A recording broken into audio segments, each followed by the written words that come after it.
ভালোবাসার একটা যোগ্যতা দিয়েছেন, প্রেম করার জন্য একটা মানসিকতা দিয়েছেন। এটা আল্লাহ প্রদত্ত বিষয়। মানুষের ভিতরে আল্লাহ ভালোবাসা দিয়েছেন, এটা আল্লাহ কর্তৃক প্রদত্ত। মানুষের ভিতরে আল্লাহ অনুসরণ করার যোগ্যতা দিয়েছেন, এটা আল্লাহ কর্তৃক প্রদত্ত। আচ্ছা, আল্লাহ ক্ষুধা সৃষ্টি করেছেন, ক্ষুধা লাগে, এই জন্য খাবারের সৃষ্টি করেছেন, ঠিক কিনা? পিপাসা সৃষ্টি করছেন কে? এই জন্য পানির ব্যবস্থা করছেন কে? পিপাসা সৃষ্টি করেছেন আল্লাহ, এই জন্য পানি বানায়া দিয়েছেন। ক্ষুধা সৃষ্টি করেছেন আল্লাহ, এই জন্য খাবারের ব্যবস্থা করেছেন। আল্লাহ প্রেম আর ভালোবাসা সৃষ্টি করেছেন, অনুসরণ অনুকরণ করার যোগ্যতা দিয়ে সৃষ্টি করেছেন।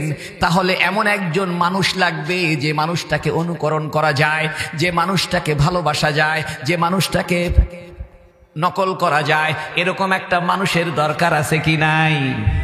বন্ধু আমার, ভাইরারে আমার, রব্বুল আলামিন পৃথিবীতে এমন একজন মহামানব পাঠিয়েছিলেন, এমন একজন মহানবী, এমন একজন রহমতের নবী পাঠিয়েছেন, যে নবীকে অনুসরণ করা যায়, অনুকরণ করা যায়, ভালোবাসা যায়, প্রেম করা যায়। কারণ প্রেমের যোগ্যতা দিয়েছেন আল্লাহ মানুষের ভিতরে, অনুসরণ করার যোগ্যতা আল্লাহ মানুষকে দিয়েই সৃষ্টি করেছেন, অনুকরণ করার যোগ্যতা দিয়েই আল্লাহ মানুষকে সৃষ্টি করেছেন। এই জন্য অনুকরণীয়, অনুসরণীয়, একজনকে অনুসরণ করার মতো যোগ্যতা দিয়ে আল্লাহ একজন নবী পাঠিয়েছেন। ওই নবীটার নাম হলো রহমাতুল লিল আলামিন। ও যুবক, আপনি কি জানেন মুহাম্মদ সাল্লাল্লাহু আলাইহি সাল্লাম যে রাস্তা দিয়ে হেঁটে যেতেন, সে রাস্তা দিয়ে আতরের ঘ্রাণ ছুটে যেত। মানুষে বলতো এই রাস্তা দিয়ে আতরের ঘ্রাণ কেন? মানুষে বলতো তুমি জানো না এই দিক দিয়ে মুহাম্মাদুর রাসূল হেঁটে গিয়েছেন, আমার রাসূলের শরীর থেকে আতরের ঘ্রাণ বের হতো। বুখারী শরীফের ভিতরে আছে, নবীজি ওযু করার পরে শরীরের মধ্যে পানি লেগে থাকতো। কানান নাসু ইয়াক্তাতিলুন আলা উযুই ফাদলি উযুই রাসূলিল্লাহ। হুজুর সাল্লাল্লাহু আলাইহি ওয়াসাল্লাম যখন ওযু করতেন, ওযুর পানিটা শরীরের মধ্যে লেগে থাকতো। সাহাবায়ে কেরাম নবীজির শরীর থেকে পানিগুলো মুছে মুছে আতরের মতো গায়ের মধ্যে লাগায় নিতেন। বন্ধু আমার, তুমি তো মুহাম্মদ সাল্লাল্লাহু আলাইহি ওয়াসাল্লামকে চিনলে না। তুমি তো আইয়ুব বাচ্চুকে নিয়ে ব্যস্ত, তুমি তো হুমায়ুন আহমেদকে নিয়ে ব্যস্ত, তুমি তো দুনিয়ার তালবাহানা নিয়ে ব্যস্ত, তুমি তো ক্রিকেট খেলোয়াড়কে নিয়ে ব্যস্ত, তুমি সাকিব আল হাসানকে নিয়ে ব্যস্ত, তুমি তো মুহাম্মদ সাল্লাল্লাহু আলাইহি ওয়াসাল্লামকে চিনলে না। ও বন্ধু, তুমি কি জানো মুহাম্মদ সাল্লাল্লাহু আলাইহি ওয়াসাল্লামের চেহারাটা এত সুন্দর ছিল? হযরত আনাস বলেন, আমি একবার পূর্ণিমার চাঁদের দিকে তাকাতাম, আর একবার মুহাম্মাদুর রাসূলের চেহারার দিকে তাকাতাম। খোদাম কসম করে বলি, পূর্ণিমার চেহারার চাইতে, পূর্ণিমার চাঁদের চাইতে মুহাম্মাদুর রাসূলের চেহারাটা জলজল করতো। এক সাহাবী বলেন, আমি হুজুর সাল্লাল্লাহু আলাইহি ওয়াসাল্লামের সঙ্গে মুসাফা করেছি, নবীর হাতের ভিতরে হাত দিয়েছি, নবীর হাতের মতো নরম হাত আমি কোনোদিন পাই নাই, নবীর হাতের মতো মোলায়েম হাত আমি কোনোদিন দেখি নাই। বন্ধু আমার, তুমি তো মুহাম্মদ সাল্লাল্লাহু আলাইহি ওয়াসাল্লামকে জানলা না। বুখারী শরীফে আছে, মুহাম্মদ সাল্লাল্লাহু আলাইহি ওয়াসাল্লাম যখন থুতু ফেলতেন, থুতুকে আরবিতে বলে নাখামা, নাকের থুতু, জিহ্বার থুতুকে আরবিতে বলে নাখামা। নবী যখন থুতু নিক্ষেপ করতেন, সাহাবায়ে কেরাম থুতুটা মাটিতে পড়তে দিত না, হাতের ভিতরে ধরে নিয়ে ডলে ডলে আতরের মতো মেখে নিত। বন্ধু আমার, তুমি তো মুহাম্মদ সাল্লাল্লাহু আলাইহি ওয়াসাল্লামকে জানলা না। মুহাম্মদ সাল্লাল্লাহু আলাইহি ওয়াসাল্লাম ছিলেন বরকতের নবী, রহমতের নবী, মাগফিরাতের নবী, যিনি জীবনে কোনোদিন মিথ্যা বলে নাই। মুহাম্মদ সাল্লাল্লাহু আলাইহি ওয়াসাল্লাম যখন রাস্তা দিয়ে হেঁটে যেত, একখণ্ড মেঘ আমার নবীকে ছায়া করে নিয়ে বেড়াতো। আপনাদেরকে একটা হাদিস শোনাই, আপনাদের মন খারাপ নাকি? হুজুর সাল্লাল্লাহু আলাইহি ওয়াসাল্লাম ছিলেন বরকতের নবী। আপনি বলতে পারেন বরকত কাকে বলে? বরকত বলা হয় কালিলুল আশিয়া কাসিরুল ফাওয়ায়েদ। বাংলায় বলা হয় জিনিস কম লাভ বেশি, জিনিস কম লাভ বেশি। অল্প পয়সায় বেশি লাভ হইল, ব্যবসা করলেন, অল্প টাকা দিয়ে ব্যবসা শুরু করেছেন, লাভ বেশি হয়েছে, এর নাম বরকত। অল্প ঘুমাইছেন, শরীর ফিট হয়ে গেছে, বরকত।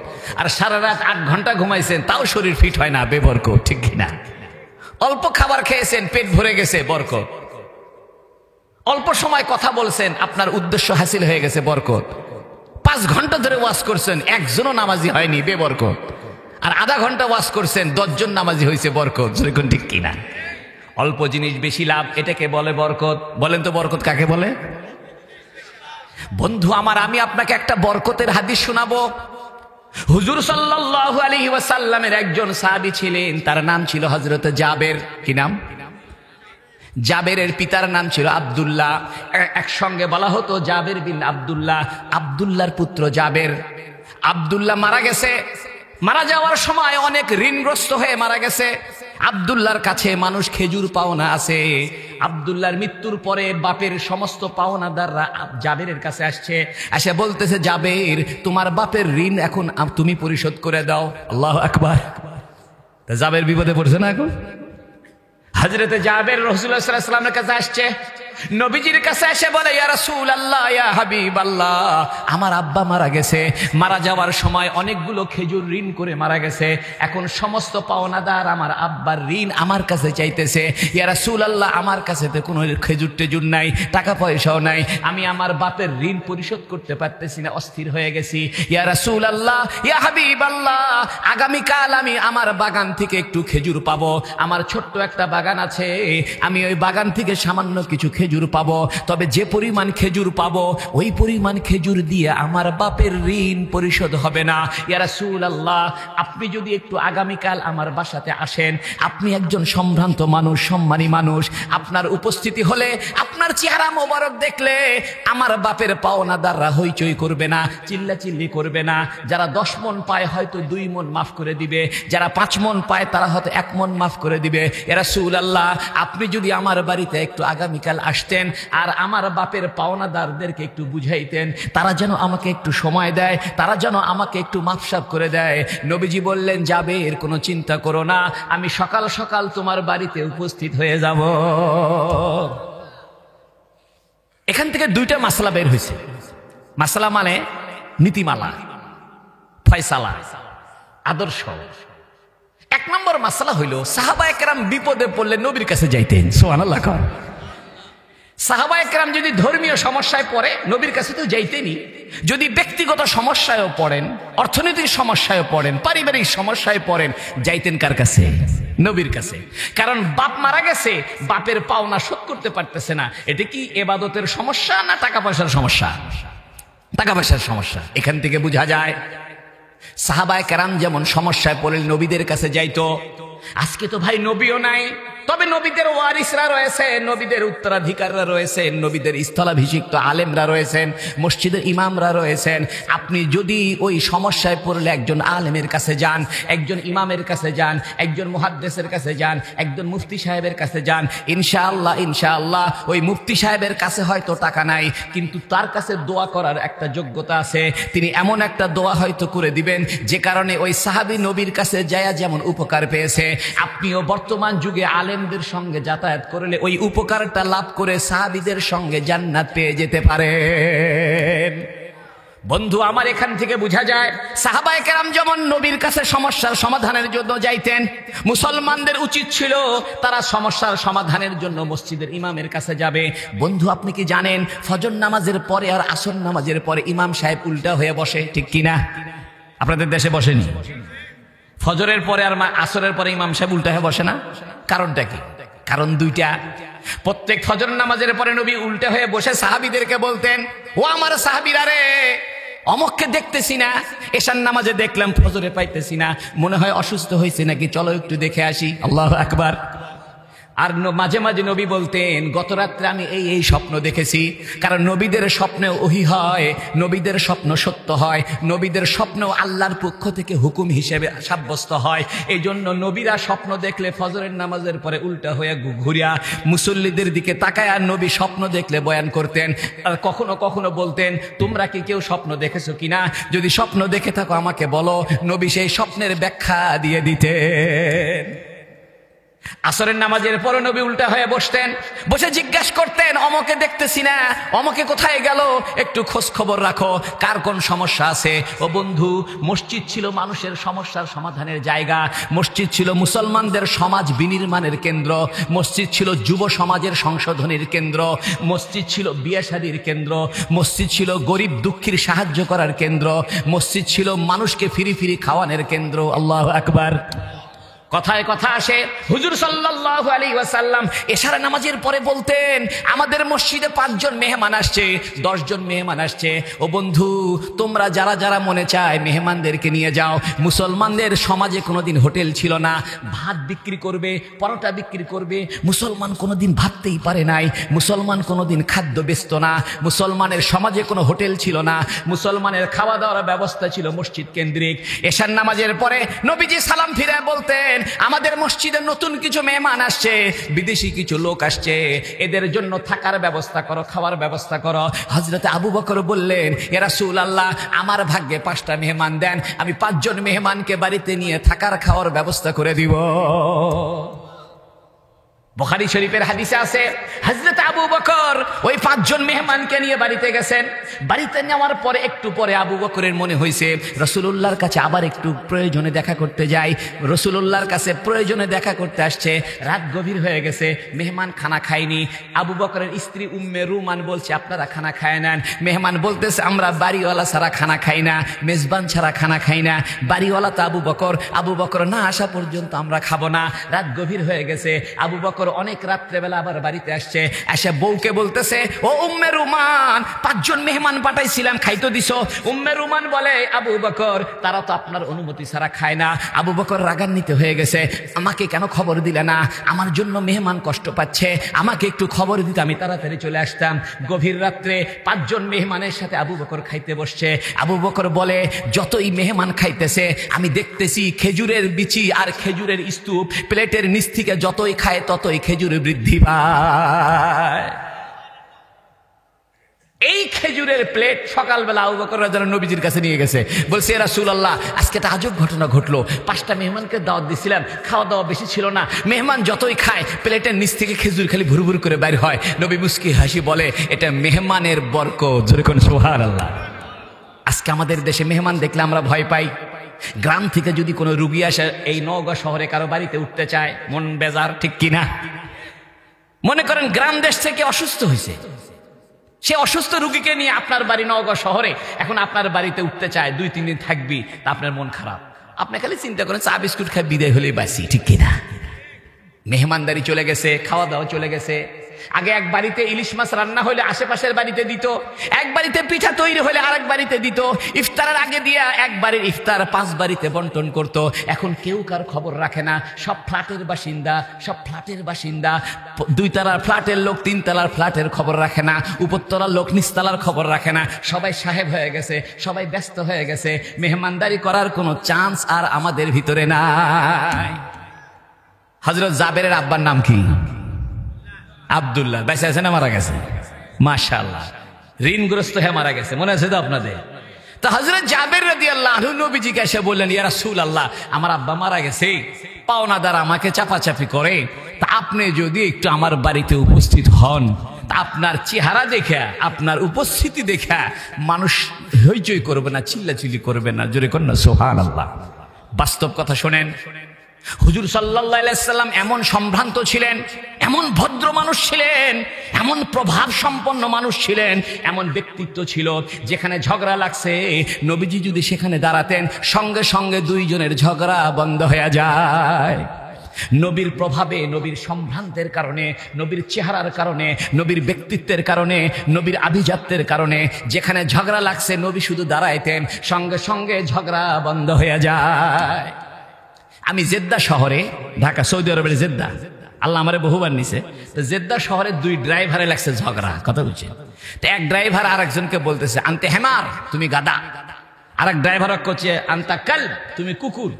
তো লাগছে ঝগড়া। এর মধ্যে অন্য একজন আরব লোক, এই 2 ড্রাইভারে যারা ঝগড়া লাগছে এদের মাঝখানে এসে বলতেছে, সল্লি আলা মুহাম্মদ, মুহাম্মদ সাল্লাল্লাহু আলাইহি ওয়াসাল্লামের উপর দরুদ পাঠ করো। এই কথা বলার সঙ্গে সঙ্গে ঝগড়া বন্ধ হয়ে গেছে। সুবহানাল্লাহ। বন্ধু আমার, যেখানে ঝগড়া লাগে সেখানে আপনি দরুদ পাঠ করেন, ঝগড়া বন্ধ হয়ে যাবে। আউযুবিল্লাহ পড়েন, ঝগড়া বন্ধ হয়ে যাবে। রাগ হয়েছেন, স্বামী স্ত্রী রাগ হয়েছেন, শুধু একবার বলেন সাল্লাল্লাহু আলাইহি ওয়াসাল্লাম। ও বন্ধু, নবী উপস্থিত হইলে যেমন ঝগড়া বন্ধ হয়ে যাইত, নবীর প্রভাবে যেমন ঝগড়াঝাটি বন্ধ হয়ে যাইত। নবী নাই কিন্তু নবীর দরুদ শরীফ আছে। এখনো যদি আপনি ঝগড়ার সময় দরুদ শরীফ পাঠ করেন, স্বামী স্ত্রী গন্ডগোল লাগছে, মাঝখানে শুধু বলবেন সাল্লাল্লাহু আলাইহি ওয়াসাল্লাম, আমি বলে গেলাম, সঙ্গে সঙ্গে ঝগড়া বন্ধ হয়ে যাবে। এখান থেকে একটা মাসলা বের হয়েছে, মানুষের বিপদে সাহায্য করা, টাকা দিতে না পারলেও কমস কম শারীরিক ভাবে উপস্থিত হয়ে সাহায্য করা ইবাদত। কারণ নবীর কাছে তো টাকা নাই, আছে, কিন্তু নবীকে বলছে আপনি একটু আমার বাড়িতে উপস্থিত হইলে আপনার চেহারা দেখলে পরে পাওনাদাররা চিল্লাচিল্লি করবে না, মাপসাপ করে দিবে। নবী কয় ঠিক আছে, অসুবিধা নাই, আমার দ্বারা যদি তোমার একটু উপকার হয় আমি তোমার বাড়িতে যাব। বোঝা গেল কারো দ্বারা কারো যদি উপকার হয় সেই উপকারটা করা সুন্নত। জোরে কোন সুবহানাল্লাহ। নবীজি হযরত জাবেরকে বললেন, জাবের, কি পরিমাণ খেজুর তুমি পাইবা? জাবের বলতেছে, রাসূলুল্লাহ অল্প কিছু খেজুর আছে, আমার বাগান থেকে বেশি খেজুর হবে না, তবে আমার বাপের পাওনাদাররা আমার যে পরিমাণ খেজুর আমি পাবো এর চাইতে 10 গুণ বেশি আমার বাপের পাওনা আছে। আল্লাহু আকবার। নবী বললেন, এক কাজ করো জাবের, তোমার বাগানের ভিন্ন ভিন্ন খেজুরকে কেটে নিয়ে আসো, এক ধরনের খেজুরের সঙ্গে আরেক ধরনের খেজুর মিশ্রিত করবে না। হাদিসের মধ্যে আছে বার্নি খেজুর আলাদা রাখবা, সফাবি খেজুর আলাদা রাখবা, মাবরুম খেজুর আলাদা রাখবা, আজকা জায়েদ খেজুর আলাদা রাখবা, আজওয়া খেজুর আলাদা রাখবা। এগুলো খেজুরের নাম। গত 2 দিন আগে একটা কিতাবের মধ্যে পড়লাম, মদিনা শরীফে 120 রকমের খেজুর পাওয়া যায়। 120? মানুষ তো এখন পড়াশোনা বাদ দিছে, খালি ফেসবুক।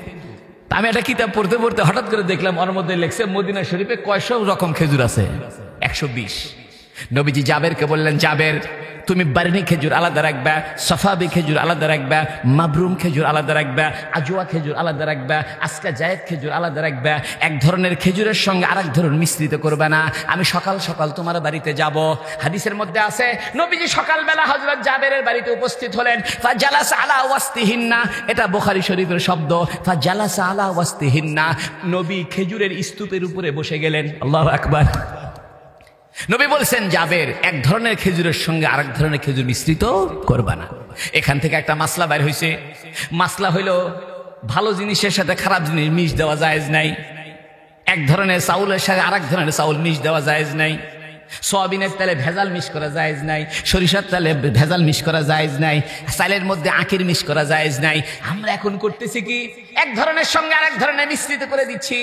আমি বগুড়া রাজা বাজারে এক ব্যবসায়ীকে বললাম, ভাই আমি সকালে কালো জিরা খাই, আমার জন্য একটু কালো জিরা আনেন তো 1 নম্বরটা। করছে, হুজুর 1 নম্বর কালো জিরা বলতে কিছু নাই। কে? করছে, অরিজিনাল কালো জিরা তো ওষুধ কোম্পানি আর কিনে নেয়, কারণ কালো জিরা ছাড়া কোনো ওষুধ তৈরি হয় না। হাদিসের মধ্যে নবী বলেছেন, লিকুল্লি দাইন দাওয়াউন, আল হাব্বাতু সাওদা লিকুল্লি দাইন দাওয়া ইল্লাল মাউত। নবী বলছেন, কালো জিরা মৃত্যু ছাড়া সব রোগের ওষুধ। যখন সুবহানাল্লাহ। আমরা তো নবীর সুন্নত জানলাম না। আজকে থেকে নিয়ত করেন, সকালবেলা খালি পেটে কালো জিরা খাবেন, আর 1 চামচ মধু খাবেন, আর 1 মগ পানি খাবেন। দেখবেন আপনার শরীর কেমন তাজা থাকে, আপনার শরীরের যৌনতা কত ভালো থাকে, ফিজিক্যাল ভাবে আপনি টাইট থাকবেন। আপনি তো খালি উল্টাপাল্টা খাওয়া দাওয়া করেন, নবীর সুন্নত মতো খাওয়া তো আপনার ভিতরে নাই। হাদিসের মধ্যে আছে কালো জিরা খাও, মধু খাও, আখরুট বাদাম খাও। আমরা তো এগুলো কিচ্ছু খাই না। কালো জিরা খাওয়া সুন্নত। নবী কালো জিরা খাইতেন। নবী বলে গেছেন, কালো জিরার মধ্যে সব রোগের ওষুধ আছে, মৃত্যু ছাড়া সব ধরনের ঔষধ আল্লাহ কালো জিরার ভিতরে রাখছে। আমি ওই বাজারের লোকটাকে বললাম যে, ভাই আমাকে একটু ভালো কালো জিরা দিয়েন। করছে, হুজুর কালো জিরা অরিজিনাল পাবেন না। করছে, যদি 1 পোয়া কালো জিরা, 1 সের কালো জিরা থাকে 1 কেজি, এর মধ্যে 750 গ্রামই ভেজাল। আমি কেন? করছে, পাকিস্তান থেকে এক ধরনের দানা পাওয়া যায় কালো জিরার মতো সাইজ, একটু কোনা বাইর হয়ে আছে, এগুলা কালো দিয়া রং করে, রং মায়েরা অরিজিনাল কালো জিরার সাথে মিশ করে বেছে। আমরা বাঁচবো কয়দিন? এখন দেখা যায় 45 বছরের যুবক ছেলে হার্ট অ্যাটাক করে, ব্রেন স্ট্রোক করে। ডায়াবেটিস হয়ে যাচ্ছে, 25 বছরের যুবক ছেলের ডায়াবেটিস হয়ে যায়। অধিকাংশ মানুষের কোলেস্টেরল হাই, অধিকাংশ মানুষের প্রেশার হাই, কারণ খাওয়া দাওয়া সব ভেজাল। ও বন্ধু, এগুলো বাদ দাও, দুনিয়ার থেকে একদিন চলে যাবে, মৃত্যু তোমাকে গ্রাস করবে। তুমি 2 টাকা কামাই করার জন্য খাদ্যে ভেজাল দিও না। খাদ্যে ভেজাল দেওয়া সবচেয়ে জাহান্নামী কাজ। যে খাদ্যে কম মাপ দেওয়া সবচেয়ে জাহান্নামী কাজ। যে ব্যক্তি ভেজাল দিবে খাদ্যে, ওজনে ভেজাল দিবে, ওজনে কম দিবে, খাদ্যে ভেজাল দিবে, জীবনে সে জান্নাতের ঘ্রাণ পাবে না। তাই নবীজি বললেন, জাবের, তুমি এক ধরনের খেজুরের সঙ্গে আর এক ধরনের খেজুর মিশ্রিত করো না, ভিন্ন ভিন্ন খেজুর ভিন্ন ভিন্ন জায়গায় রাখো। আল্লাহু আকবার। কোন কোন হাদিসে আছে, সিরাতের কিতাবে, নবীজি ওই খেজুরের স্তূপের উপরে বসে গেলেন, আর কোন হাদিসে আছে একটা কাপড় দিয়ে ঢেকে দিলেন। জোরে কন্যা সুবহানাল্লাহ। এখান থেকে একটা মাসলা বের হয়েছে, কয় চালের বস্তার উপরে, গমের বস্তার উপর, আটার বস্তার উপরে বসে থাকা জায়েজ আছে। আল্লাহু আকবার। ভ্যান গাড়িতে করে আপনি চাউলের বস্তা নিয়ে যাচ্ছেন, এই চাউলের বস্তার উপরে উঠে বসে থাকা কি আছে? যায়। কেন? নবী খেজুরের বস্তার উপর বসছে। মনে রাখবেন, নবীর জীবন থেকে আমাদের জীবন, নবীর হাদিস থেকে আমাদের জীবন, নবী যে কথা বলে গেছেন সেখান থেকে আমাদের জীবনের ফয়সালা। নবীর কথাই আমাদের জীবন, নবীর কথাই হলো ইসলাম, নবীর কথাই হলো আমাদের জন্য মাসলা মাসাইল। ও বন্ধু, হাদিসের প্রত্যেকটা অংশ অংশ থেকে আমাদের জন্য শিক্ষা বের হয়। নবীজি যেহেতু খেজুরের স্তূপের উপরে বসে গেছেন, খেজুরের ঢিবির উপরে, খেজুরের বস্তার উপরে বসেছেন, এখান থেকে মাসলা বাইর হয়েছে, খাদ্যদ্রব্যের বস্তার উপরে বসা জায়েজ আছে। যেমন চাউলের বস্তার উপরে বসা জায়েজ, আটার বস্তার উপরে বসা জায়েজ, গমের বস্তার উপর, আলুর বস্তার উপরে বসে থাকা জায়েজ আছে। জোরে কোন সুবহানাল্লাহ। নবীজি বললেন, জাবের, এইবার বিসমিল্লাহ বলে বলে খেজুর মাপো। আল্লাহু আকবার। নবীজি খেজুরের বস্তার উপরে বসে আছেন, কাপড় দিয়ে খেজুরে ঢেকে দিয়েছেন, আর জাবেরকে বলতেছে, জাবের, আমি বসে থাকলাম, তুমি বিসমিল্লাহ বলে বলে দাড়িপাল্লা দিয়ে খেজুর মাপতে থাকো, আর তোমার বাপের ঋণ পরিশোধ করতে থাকো। হযরত জাবেরে বলে, জাবেরে বলতেছে, আমি সকাল থেকে বিসমিল্লাহ বলে বলে মাপতেছি আর খেজুর বন্টন করতেছি, খেজুর বন্টন করতেছি।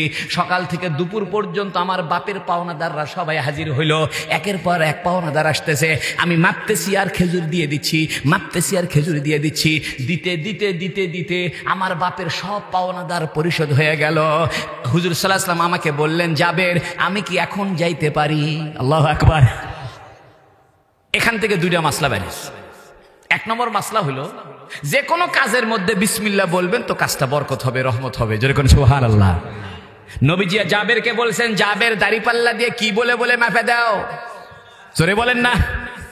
হাদিস শরীফে আছে, কুল্লু আমরিন জিবালিন লাম ইউবদা বিবিসমিল্লাহ ফাহুয়া আজজা আও ওয়াক্তা। নবীজি বলেছেন, প্রত্যেক গুরুত্বপূর্ণ কাজের মধ্যে বিসমিল্লাহ বলো। তিরমিজি শরীফের হাদিসের মধ্যে আছে, তুমি জানালা বন্ধ করার সময় বিসমিল্লাহ বলো, দরজা বন্ধ করার সময় বিসমিল্লাহ বলো, কলসির মুখটাকে 30 দিয়ে ঢেকে রাখো, ঢাকনা দিয়ে ঢেকে রাখো, যদি ঢাকনা না পাও কমস কম একটা লাঠি দিয়ে হলেও ঢাকনা দিয়ে মতো করে ঢেকে রাখো, বিসমিল্লাহ বলো।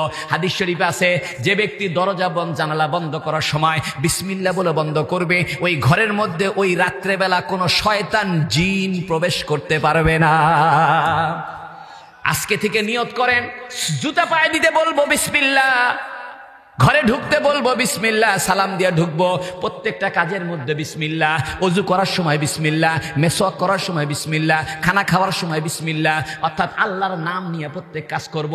দোকানদারি করতেছেন বিসমিল্লাহ, সাইকেল উঠছেন বিসমিল্লাহ, হুন্ডার কিক মারতেছেন বিসমিল্লাহ, দোকানের চাবি খুলতেছেন বিসমিল্লাহ, ঘরের দরজা খুলতেছেন বিসমিল্লাহ, গ্লাসের পানি দিয়ে পানি খাচ্ছেন বিসমিল্লাহ, চা খাইতেছেন বিসমিল্লাহ, কলা খাইতেছেন বিসমিল্লাহ, বিস্কুট খাইতেছেন বিসমিল্লাহ। ও বন্ধু আমার, এগুলো ইসলাম, এগুলো সুন্নত। আপনি যদি জবানে জবানে বিসমিল্লাহ বলতে থাকেন, প্রত্যেক কাজে কাজে বিসমিল্লাহ বলতে থাকেন, ওই কাজটা পরিপূর্ণ হবে, রহমত হবে, বরকত হবে, শান্তিময় হয়ে যাবে। নবী হযরত জাবেরকে বলছে, তুমি খেজুরগুলো মাপে দাও। কি বলে বলে? হযরতে জাবের রাদিয়াল্লাহু আনহু বিসমিল্লাহ বলে বলে খেজুর মাপতেছে আর তার বাপের পাওনা পরিশোধ করে। সকাল থেকে দুপুর পর্যন্ত হযরত জাবেরের আব্বার সমস্ত ঋণ পরিশোধ হয়ে গেল।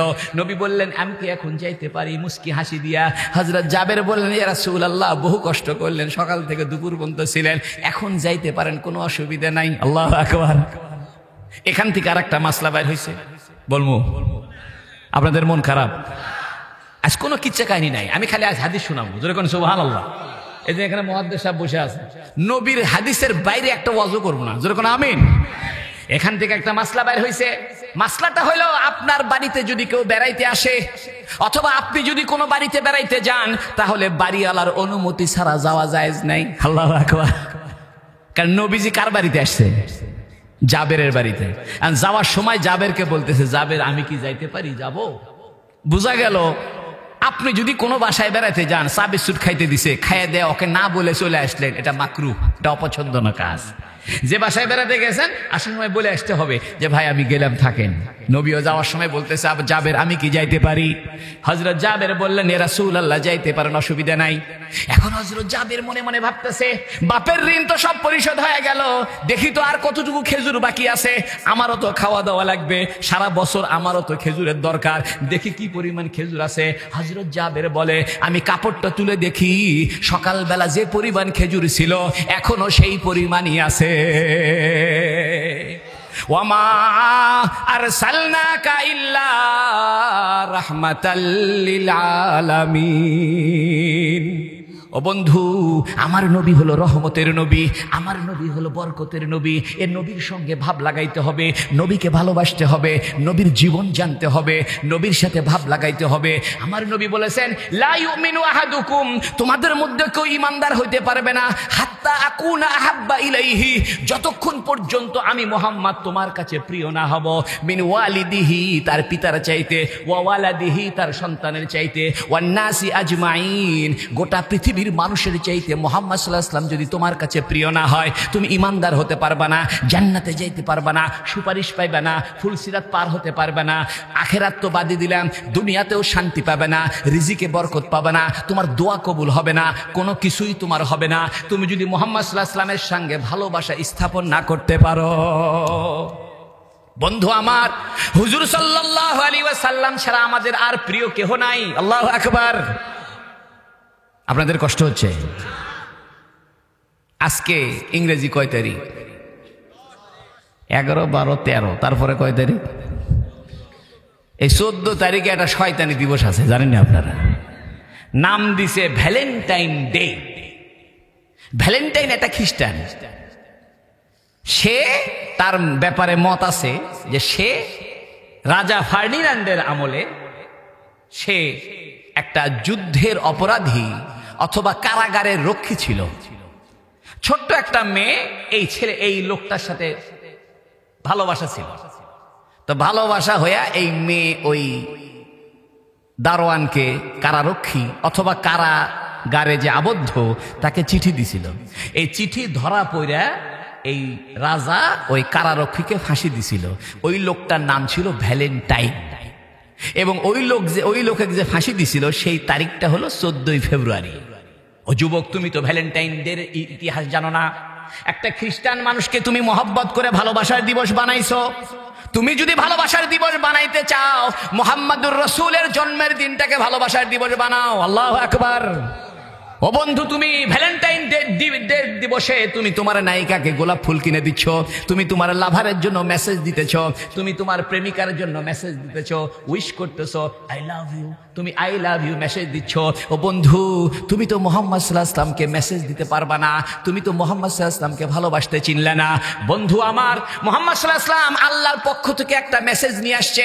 ওই মেসেজের নাম হলো লা ইলাহা ইল্লাল্লাহু মুহাম্মাদুর রাসূলুল্লাহ। মুহাম্মদ সাল্লাল্লাহু আলাইহি ওয়াসাল্লাম তোমার কাছে একটা চিঠি নিয়ে আসছে। চিঠিটা আল্লাহর। কার চিঠি? আল্লাহর চিঠি মুহাম্মদ নিয়ে আসছে। তুমি এমন হতভাগা, তুমি ডিগ্রি কলেজে পড়লা, নওগাঁ ডিগ্রি কলেজের ছাত্র, তুমি আল্লাহর দেওয়া চিঠিটা পড়তে জানলা না। তোমার প্রেমিকা তোমাকে একটা চিঠি দিয়েছে, তুমি যদি এই চিঠি পড়তে না জানো, জীবনে কোনোদিন তোমার প্রেমিকার সঙ্গে প্রেম জমবে না। এটা কথা কই, আপনারা সবাই তো ফেসবুক চালান, ঠিক কিনা? আজকে যুবকদের ওয়াজ হবে। বেশিরভাগ যুবক তো ফেসবুক চালায়, আর ফেসবুকে হঠাৎ করে ফ্রেন্ড রিকোয়েস্ট পাইছে আমেরিকার একটা মেয়ের, চেহারা টেরা ভালো, তুমি ফ্রেন্ড রিকোয়েস্ট অ্যাকসেপ্ট করছে। অ্যাকসেপ্ট করা মাত্রই ওই মেয়ে কি হয়ে গেছে, তার ফ্রেন্ড হয়ে গেছে।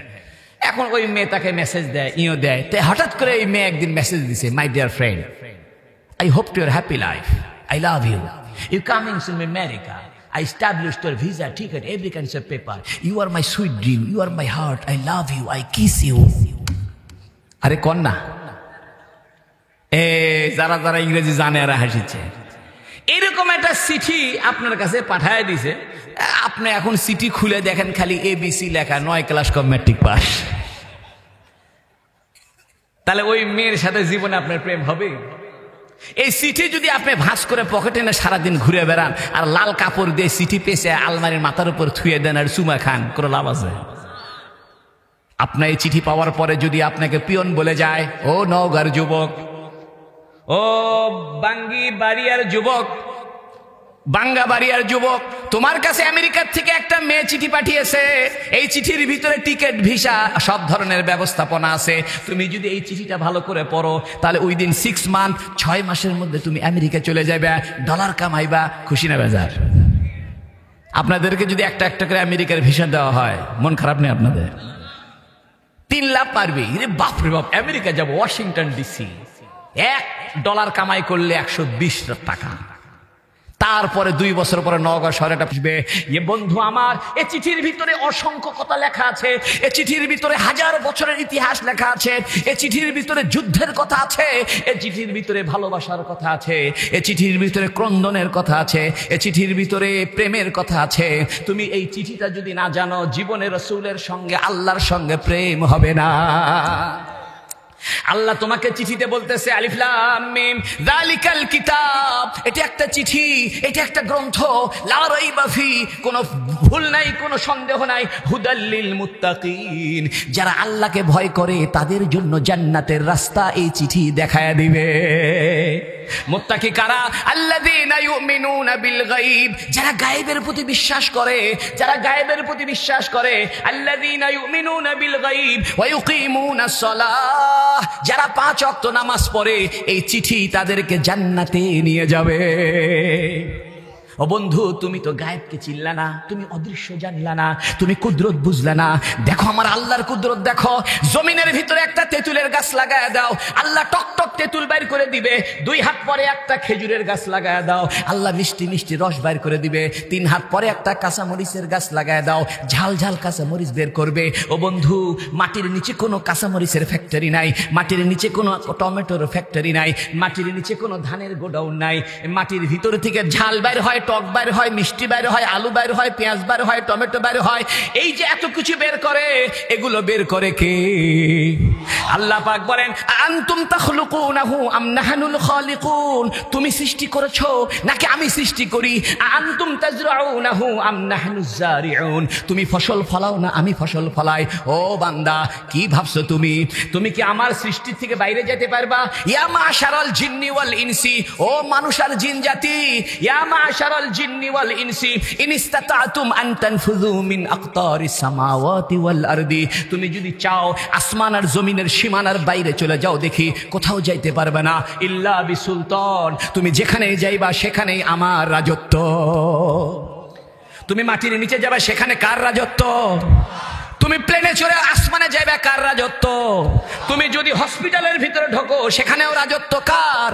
তুমি সংসদের ভিতরে ঢুকলেও রাজত্ব কার? আল্লাহ বলতেছে আমার রাজত্ব।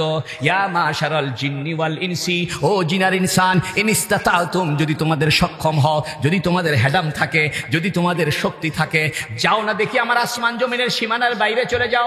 লা তানফুজুনা, বাইরে হতে পারবা না, যাইতে পারবা না, ইল্লা বিসুলতান, তবে আমার ছাড়পত্র ছাড়া, আমার অনুমোদন ছাড়া, আমার রাজত্ব ছাড়া কোথাও তোমার ঝাই নাই। বন্ধু আমার, আল্লাহ পাক বলতেছেন, কাইফা তাকফুরুনা বিল্লাহ, কিভাবে আল্লাহর কুফরি করো, কিভাবে নামাজ বাদ দিয়ে থাকো, কিভাবে মিথ্যা কথা বলো, কিভাবে আল্লাহর কুফরি করো। ওয়া কুনতুম আমওয়াতা, তোমরা সবাই ছিলে মৃত, ফাআহইয়াকুম, আমি তো তোমাকে জিন্দা করেছি, সুম্মা ইউমিতুকুম, আবার আমি তোমাকে মৃত্যু দিব, সুম্মা ইউহয়িকুম, আবার কবর থেকে টেনে বের করব, সুম্মা ইলাইহি তুরজাউন, আবার আমি আল্লাহ তোমাদেরকে আমার সামনে হাজির করব। বন্ধু আমার, কোন বিড়ালকে যদি আপনি একটা ইলিশ মাছের কাঁটা খাইতে দেন, বিড়াল আপনার ভক্ত হয়ে যায়, ঠিক কিনা?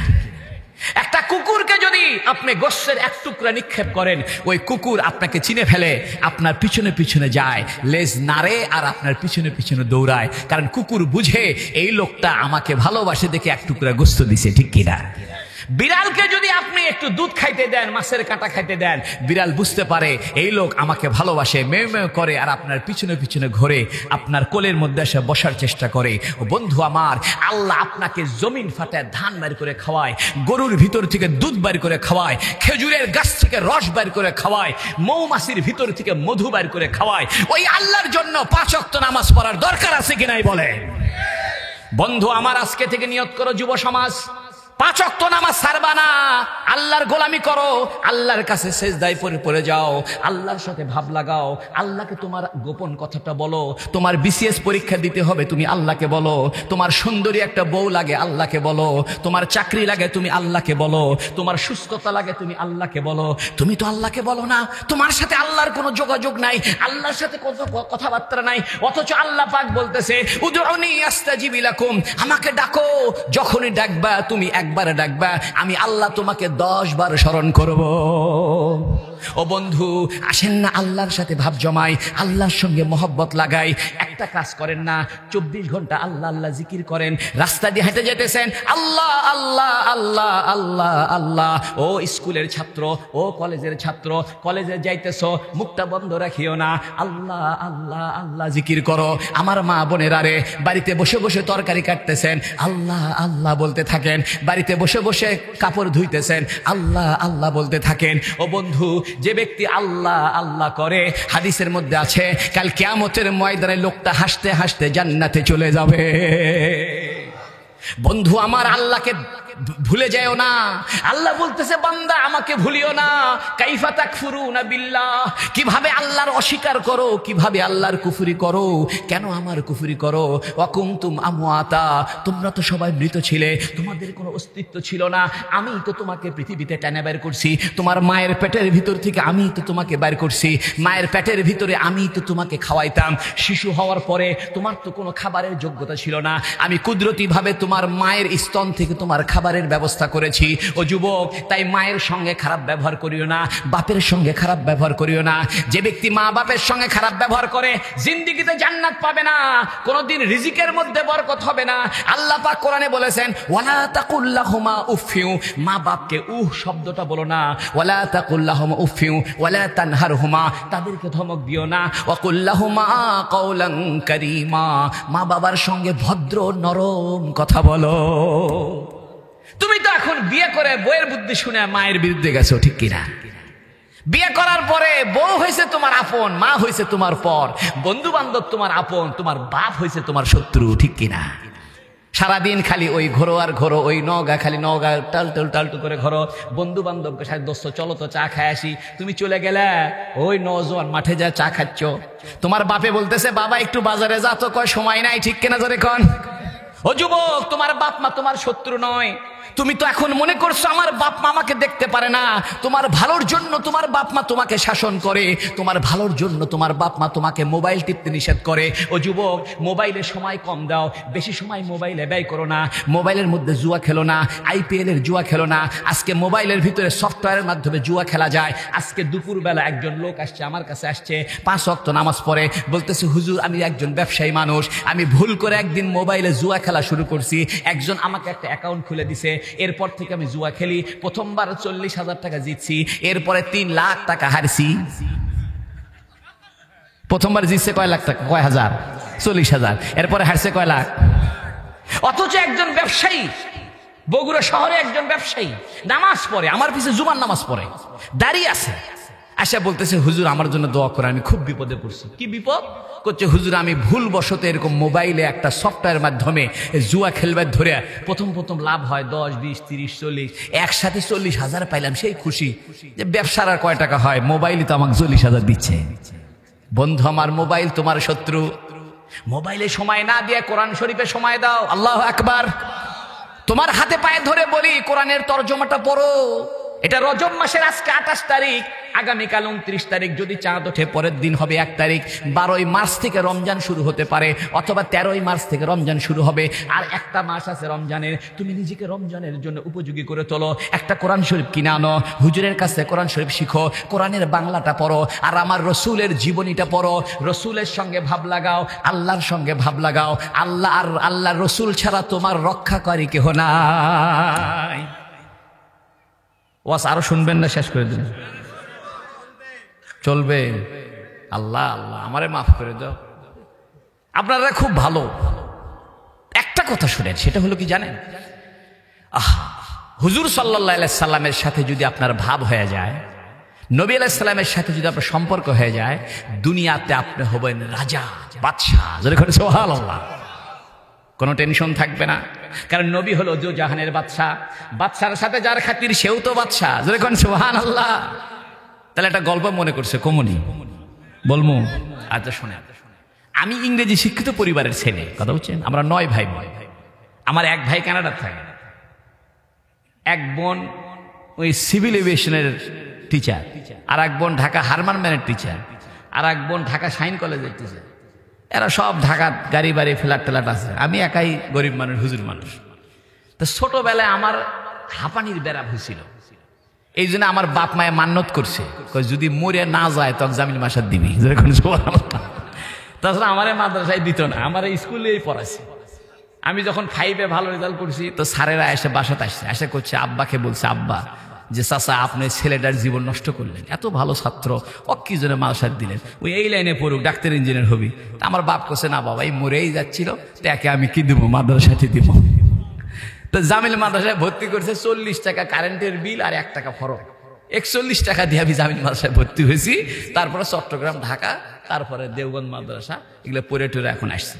আসল কথা শুনল, ঘটনা হয়েছে কি, আমি বগুড়া থেকে ঢাকায় যাচ্ছি এসি বাসে। তখন বগুড়া থেকে একটা বাস ছাড়তো, হাসনা এন্টারপ্রাইজ, কথা বুঝছেন? তো ওই বাসটা এয়ার কন্ডিশন গাড়ি। তা আমি আগে থেকে একটু ভালো খাই, ভালো পরি, না পোষপাশে থাকার চেষ্টা করি, কথা বুঝলেন? তা আমার টেবিলের সামনে এই বগুড়া থেকে 2টা মেয়ে উঠছে, ইয়ং লেডি, হয়তো 20-21 বছর হবে। সে 88 সালের কথা, আজকের কার কথা না, 88 সাল, উনি 1988। তখন আমার দাড়ি কেবল উঠতেছে ধরে। তখন ওই সময় 2টা মেয়ে আপনার আমার দিকে তাকায় খালি মুসকি মুসকি হাসে, আর মনে মনে চিন্তা করে, এই গাইয়ে হুজুর কোত্থেকে আসলো, জীবনে মনে হয় বার্গারটা খালি আঙ্গুল চাইটে খাই খায়। আমি ওদেরকে দেখে আরো ভালো মতো চাইটে খাচ্ছি খালি, কথা হচ্ছে।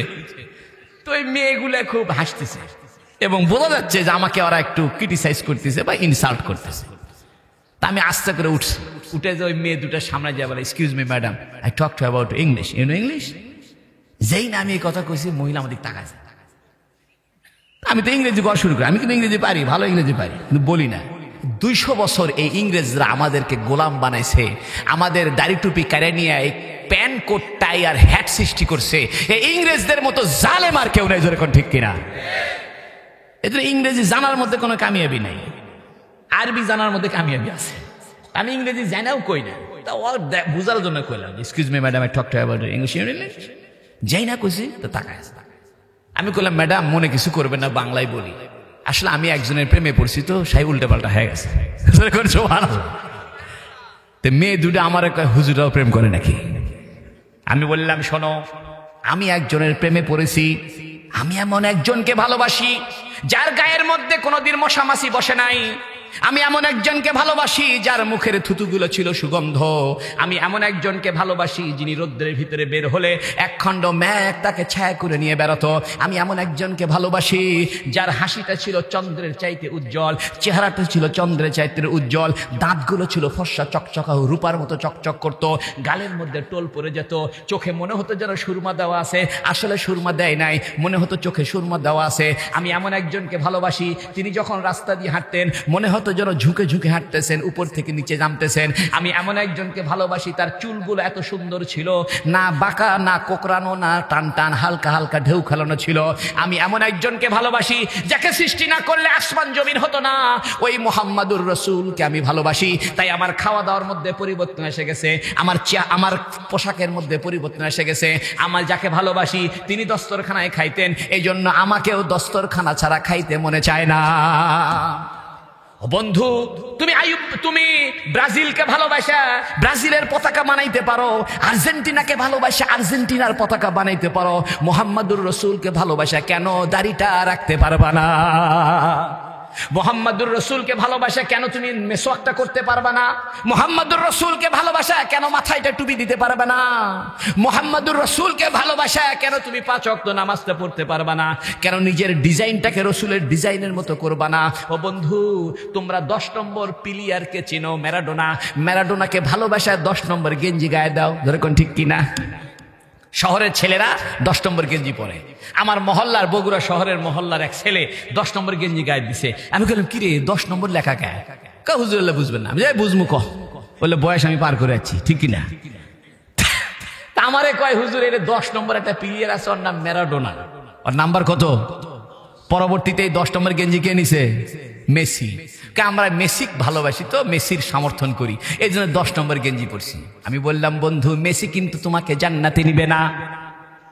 মেসি একটা সমকামিতার দেশের লোক, মেসি একটা খ্রিস্টান, মেসির জীবনে কোনো তোমার কাজে লাগবে না। তুমি মেসিকে ভালোবাসা 10 নম্বর গেঞ্জি পরতে পারো, মুহাম্মাদুর রাসূলকে ভালোবাসা কেন তুমি তোমার পোশাককে রাসূলের মতো পাঞ্জাবি পরতে পারো না? ও বন্ধু, মুহাম্মদ সাল্লাল্লাহু আলাইহি ওয়াসাল্লামকে চিনো, রাসূলুল্লাহকে জানো। আমি রাসূলুল্লাহর আরেকটা হাদিস শোনাবো, আল্লাহু আকবার। শুনবেন? দেখেন রাসূলের হাদিসটা দেখেন কি অবস্থা।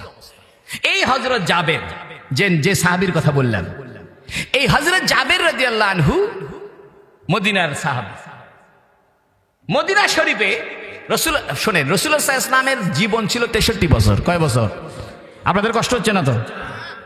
নবীজি 40 বছরে নবী হয়েছেন। কয় বছরে?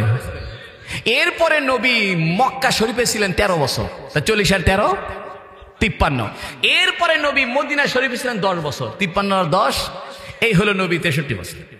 তো নবী আলাইহিস সালাতু ওয়াস সালাম যখন 53 বছর বয়স হয়, কাফেরদের অত্যাচার অসহযোগিতার কারণে নবী কইছে, যা বাপ দেশ ছেড়েই দিলা, তোরকে দেশে তোরাই থাক, আমি চললাম মদিনা। নবী ইসলাম মদিনা চলে গেলেন নিরাপদে ইবাদত বندگی করার জন্য, ঠিক কিনা? কিন্তু কাফেররা কয় না, মুহাম্মদকে ছাড়বো না। পরের বছর একটা যুদ্ধ বাজলো, যুদ্ধের নাম হলো বদরের যুদ্ধ। কিসের যুদ্ধ? কাফেররা ছিল 1000, মুসলমান ছিল 313।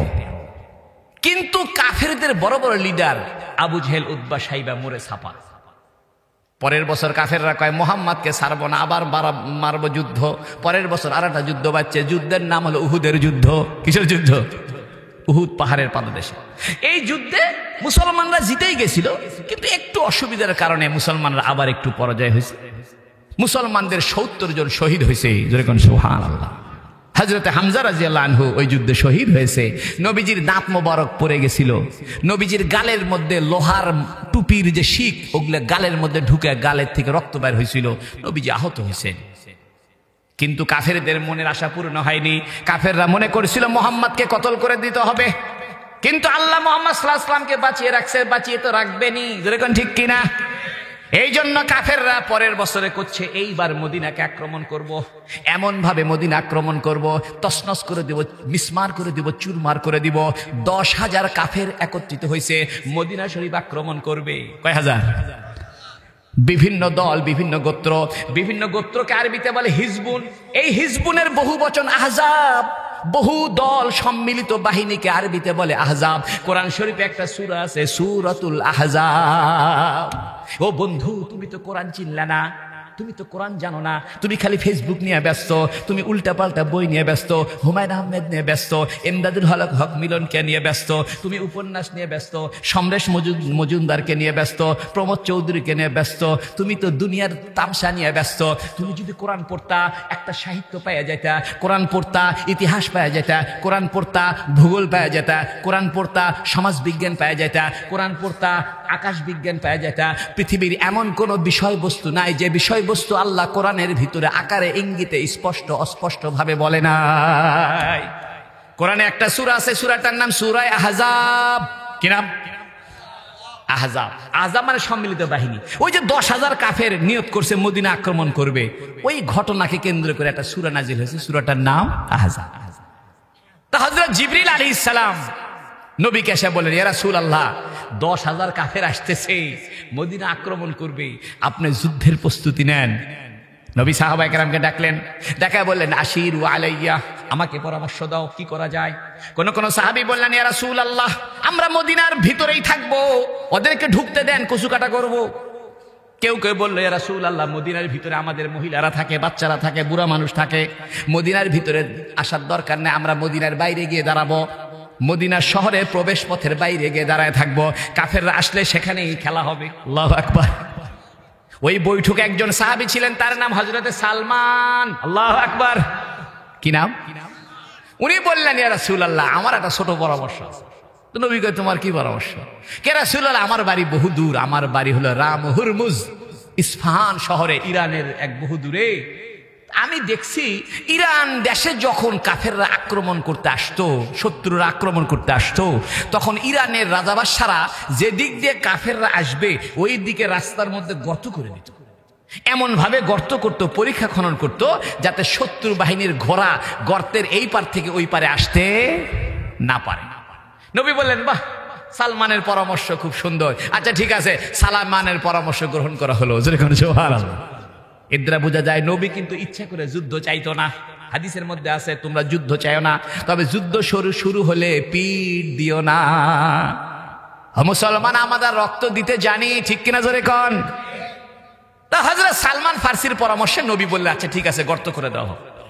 আল্লাহ আপনাদের সবাইকে মদিনা শরীফ যাওয়ার তৌফিক দান করুন, আমিন। আরে মক্কা মদিনা না দেখলে তো ইসলামই চিনবেন না। তো মদিনা শরীফের 3 দিকে পাহাড়, একদিকে ঢোকার রাস্তা। আল্লাহ মদিনা শরীফকে এমন সুরক্ষিত নগরী বানিয়েছেন যে পদাতিক যুদ্ধে কেহই মদিনাবাসীর সঙ্গে পারবে না, কারণ মদিনা শহরটাকে চতুর্দিকে পাহাড় দিয়ে ঘেরা, একদিকে ফাঁকা, ঢোকার রাস্তাও একটা, বের হওয়ার রাস্তা একটা। তো রাস্তা আবার 2 রকম আছে, আলাবি সাফাবি, অর্থাৎ উঁচু রাস্তা দিয়েও যাওয়া যায়, পাহাড়ের উপর দিয়েও যাওয়া যায়, নিচ দিয়েও যাওয়া যায়, অর্থাৎ রাস্তা একটাই। নবী বললেন, ঠিক আছে, যে দিক দিয়ে কাফেররা ঢুকতে পারে ওই দিক দিয়ে গর্ত খনন করো। 3.5 মাইল লম্বা গর্তন করছে। কয় মাইল? চিন্তা করতে পারেন, 3.5 মাইল। 1400 সাহাবী মিলে এই গর্ত খনন করছে। কয়শো? নবী 10 জনকে ভাগ করে দিছে, যে তোমরা 10 জন একটুকু, তোমরা 10 জন একটুকু। এই গর্ত খনন করতেছে প্রায় 1 মাস লাগছে এই গর্ত খনন করতে কমপ্লিটলি। যাই হোক, দীর্ঘ ঘটনা আছে। এই যুদ্ধের মধ্যে গর্ত খনন করতে গিয়া সাহাবীদের বড় খাদ্যের অভাব দেখা দিছে, খাওয়া দাওয়ার অভাব। একটা খেজুর 2 জনে ভাগ করে খায়, বড় কষ্ট। এই সাহাবীদের মধ্যে একজন সাহাবী ছিলেন, তার নাম হযরত জাবের। ওই সেই জাবের, মনে আছেনি, যে খেজুর ম্যাপে দিল। এই জাবেরের বাড়ি হলো ওই খন্দকের যুদ্ধ যেখানে হয়েছিল, সেখানে একটা পাহাড় আছে, এখনো আছে। ওই পাহাড়ের মাথার উপরে একটা পাথরের ঘর আছে, ওই ঘরটা আমি গেছি, ওই ঘরটা এখনো আছে। ওই ঘর হলো হযরত জাবেরের ঘর। হযরত জাবের নামে এসে বলতেছি, ইয়া রাসূলুল্লাহ, আপনার বড় ক্ষুধা লাগছে, আমার বুঝতে পারতেছি। আমি আগামীকাল আপনাকে আমি আমার বাড়িতে একটু দাওয়াত দিয়ে খাওয়াইতে চাই, আপনি রাজি আছেননি? নবী কয়, আচ্ছা ঠিক আছে। আল্লাহু আকবার। হযরত জাবের দৌড়ায় বাড়িতে গেছে, বাড়ির যা বউকে বলতেছে যে, শোনো, আমি নবীরে দাওয়াত দিতে চাই, নবীর পেটে পাথর বান্ধা দেখছি, ক্ষুধা, বাড়িতে কি আছে? তা হযরত জাবেরের স্ত্রী বলতেছে যে, দেখো, 1 সা আটা আছে। সা মানে একটা পরিমাপের নাম, আমরা যেমন বলি 1 কেজি, আরব দেশে বলতে সা, মুদ, রিতিল, এগুলো ওই দেশের পরিমাপ। তো জাবেরের স্ত্রী বলতেছে, আমার কাছে 1 সা আটা আছে, বর্তমানে প্রায় 3.5 কেজি, প্রায় 3.5 কেজি। আর আমাদের একটা ছাগল আছে, দুধের ছাগল, একটাই ছাগল। এই ছাগলটা আপনি জব করে দিয়েননি, আর আমি আটা দিয়ে রুটি বানাবো, আপনি নবীকে দাওয়াত দিয়ে আসেন, নো টেনশন। যখন সুবহানাল্লাহ। তো হযরত জাবের রাদিয়াল্লাহু আনহু নবীজিকে এসে বললেন, ইয়া রাসূলুল্লাহ, আগামীকাল আমার বাসায় আপনি একটু দাওয়াত, আপনি যদি 2-4 জনকে সাথে নিতে চান নিতে পারবেন। এখান থেকে একটা মাসলা বের হয়েছে, আপনি যাকে দাওয়াত দিয়েছেন ওই লোক যদি আরো কাউকে সাথে নিতে চায়, আপনার অনুমতি ছাড়া নেওয়া জায়েজ নাই। যেরকম সুবহানাল্লাহ। যেমন আপনারা আমাকে দাওয়াত দিয়েছেন বাঙ্গাবাড়িয়া, ঠিক না? আমি যদি আরো 10টা হুজুরের সাথে করে নিয়ে আসি, জায়েজ হবে না। 10টা হুজুর যদি গাড়ি ভরে নিয়ে আসি, তাহলে আপনাকে অনুমতি নিতে হবে যে ভাই আমার সাথে আরো 10 জন মেহমান আছে। বর্তমানে বিয়ে শাদীর মধ্যে দাওয়াত দেয় 50 জন, মেহমান যায় 70 জন, ঠিক কিনা? এ খাওয়া হারাম খাওয়া। আমাদের দেশে বর্তমানে মেয়ের বাড়িতে মানুষ ভিড় করে, মেয়ের বাড়িতে যায় মোজ মেরে খায়, এটা সুন্নতের খেলাফ, এটা জায়েজ নাই। খাওয়া দাওয়া হবে ছেলের বাড়িতে, এর নাম অলিমা, ঠিক কিনা? আমরা নাম দিছি বউ ভাত। কিসের বউ ভাত রে? শয়তানি কথা। আসল হলো অলিমা। জোরে কোন কি? অলিমা।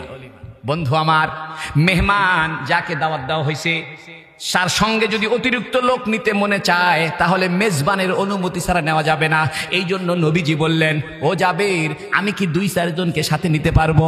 হযরত জাবের বললেন, ইয়া রাসূলুল্লাহ, কোনো অসুবিধা নাই, সাথে নিয়েন। তা হযরত জাবের মনে করছে সাথে আবু বকর, ওমর, ওসমান, সালমান, জায়েদ, এরা নবীর কাছাকাছি থাকে, এরা হয়তো যাবে, অসুবিধা নাই। নবী বলতেছে, জাবের, তুমি আমারে অনুমতি দিছো তো, কিছু লোক নেওয়া যাবে? হ্যাঁ হুজুর, নিয়েন। সিরাতের কিতাবে লিখছে, নবী করছে কি, এটা পাহাড়ের উপরে, পাথরের উপরে উঠছে, উঠে করছে, ও আমার সাহাবীরা, শোনো শোনো, আগামীকাল তোমাদের সবার জাবেরের বাড়িতে একটা দাওয়াত। আল্লাহু আকবার। সাহাবী কয়জন? 1400। আর আটা আছে কয় কেজি? আর ছাগল আছে কয়টা? এখন তো জাবেরের অবস্থা খারাপ। জাবের মনে মনে চিন্তা করে, শেষ, বেইজ্জতি এবার হয়ে সারছি। আমি মনে মনে নিয়ত করছি, নবীরে দাওয়াত দুমার সাথে 4-5 জন 10 জন যায়, যাক। আর 1400 সাহাবী যে আমার বাড়িতে যে ভিড় করে, তাহলে কাম সারা, ঠিক কিনা? দৌড়ায় বাড়িতে গেছে। বাড়িতে যা স্ত্রীকে বলতেছে, ওগো আমার স্ত্রী। কয় কি হয়েছে? কয় আমি তো নবীরে দাওয়াত দিবার গেছি। কয় ভালো। কয় নবীরে দাওয়াত দিলাম, নবী বলল কয়েকজনকে সাথে নেওয়া যাবে। আমি বললাম হ্যাঁ, নিতে পারবেন। কিন্তু নবী যে সবাইকে দাওয়াত দিবে তা তো আমি বুঝতে পারি নাই। নবী তো সব সাহাবীরে দাওয়াত দিছে। এইবার ঠেলা সামলাও। ছাগল আছে কয়টা?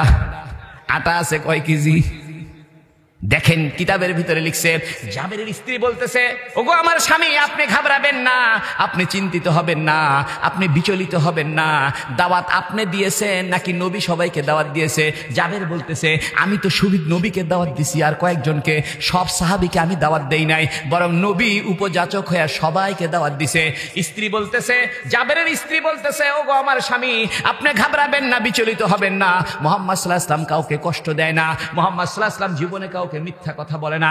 মুহাম্মদ সাল্লাল্লাহু আলাইহি ওয়াসাল্লামের দ্বারা কেউ কষ্ট পায় না। মুহাম্মদ রহমাতুল নবী, আপনি কোনো ঘাবড়াবেন না, শুধু নবীকে যা বলবেন, ইয়া রাসূলুল্লাহ, আটা আছে 3.5 কেজি, ছাগল আছে একটা।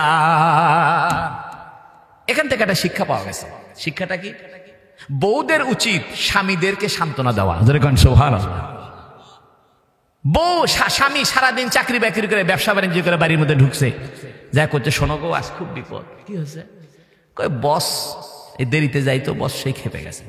তো বউ করছে, ঠিকই আছে তোমার, ঠিকই আছে, তোমাকে দেখতে ওঠো না, দেখতে ওঠো না, এত ঘুতেই তুমি তাও দেরি করো, খুব ভালো আছে, আল্লাহ যা করছে খুব ভালো করছে। এটা নাজায়েজ। স্ত্রীদের উচিত হবে স্বামীকে সহযোগিতা করা। হুজুর সাল্লাল্লাহু আলাইহি সাল্লাম যখন নবী হয়ে আসলেন গারে হেরা থেকে, খাদিজাকে বললেন, খাদিজা, খাশিতু আলা নাফসিক, আমি তো আমার প্রাণের ভয় করছি, আমি তো আমার জীবনের ভয় করছি, মনে হয় বাঁচবই না, মরেই যাব। খাদিজা বলেন, কাল্লা, ও রাসূল, আপনি, ও আমার স্বামী, ভয় করবেন না। তাকসিবুল মাদুমা, আপনি তো অসহায়ের সহায়তা করেন, আপনি তো বিধবাদের আশ্রয়, আপনি তো নাওয়াইবুল হক, সত্যপন্থীদের সাহায্য করেন, আপনি তো গরিবের ঠিকানা, আপনি অসহায়ের সহায়, বিধবাদের আশ্রয়, আপনি মেহমানদারি করেন, আপনার জন্য কোনোদিন ক্ষতি হবে না, টেনশন করবে না, চিন্তা করবেন না। আমার চাচাতো ভাই আছে ওরাকা বিন নাওফাল, তার কাছে নিয়ে যাব, বিন্দু পরিমাণ চিন্তা করবেন না। এখান থেকে বোঝা যায় ওই স্ত্রী ভালো স্ত্রী, যে স্ত্রী স্বামীর বিপদে সান্ত্বনা দিবে। যেরকম ঠিক কিনা? তা হযরত জাবের রাদিয়াল্লাহু আনহুর স্ত্রী জাবেরকে বললেন, আপনি ভয় করবেন না, চিন্তা করবেন না, খালি নবীকে যা বলবেন যে, ইয়া রাসূলুল্লাহ, আটা আছে কয় কেজি আর ছাগল একটা। তা হযরত জাবের রাদিয়াল্লাহু আনহু নবীর কাছে এসে বলল, ইয়া রাসূলুল্লাহ, এটা কথা। কয় কি হয়েছে? কে রাসূলুল্লাহ, আপনি তো সব সাহাবীরে দাওয়াত দিলেন, কিন্তু বাড়িতে তো আমার আটা আছে 3.5 কেজি, ছাগল আছে একটা। নবী কয়, চিন্তা করো না, আমি সকাল সকাল তোমার বাড়িতে যাব, তুমি বিসমিল্লাহ বলে ছাগলটা জবাই করে গোশত রান্না করে ডেকচি দিয়ে ঢেকে রাখিও।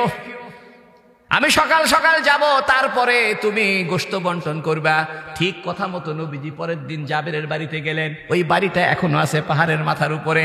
হযরত জাবের রাদিয়াল্লাহু আনহু ছাগলটা জবাই করে গোশত রান্না করে ডেক্সির ভিতরে রাখছে। নবীজি যাওয়ার পরে ডেক্সির থেকে এক টুকরা গোশত তুলে নিলেন, অর্ধেক খাইলেন, বাকি অর্ধেক গোশতের টুকরাটা ডেক্সির মধ্যে ফেলে দিলেন। আল্লাহু আকবার। বললেন, জাবের, তুমি ডেক্সির ঢাকনার থেকে ভিতর থেকে চামচ দিয়ে বিসমিল্লাহ করে করে গোশত বাইর করবে আর বন্টন করবে। কোন কোন সিরাতের কিতাবে লিখছে, জাবেরের স্ত্রীকে বললেন নবীজি, তোমার বউকে বলো আটাগুলো দিতে বলো। আটাগুলো নবীর সামনে আনলো। নবীজি একটু থুতু মোবারক দিয়ে দিলেন, থুতু দিয়ে পুরা আটাটা মেখে দিলেন।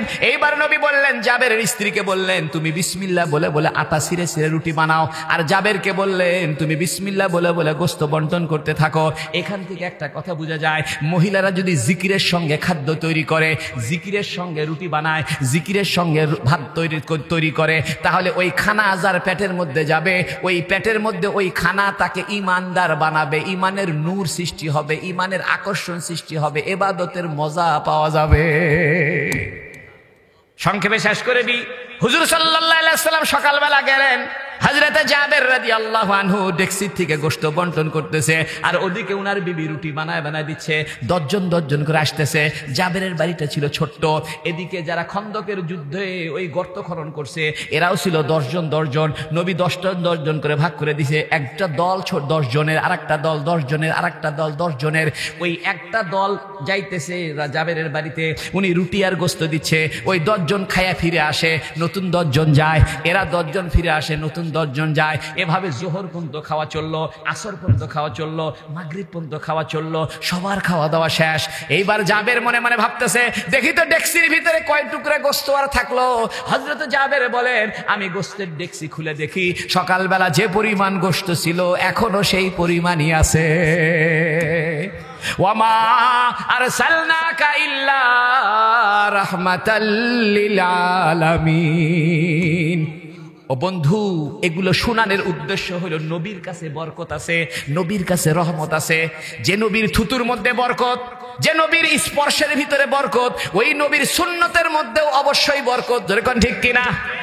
আজকে থেকে নিয়ত করেন, আমি আমার জীবনের সব কাজ নবীর সুন্নত মতো করব।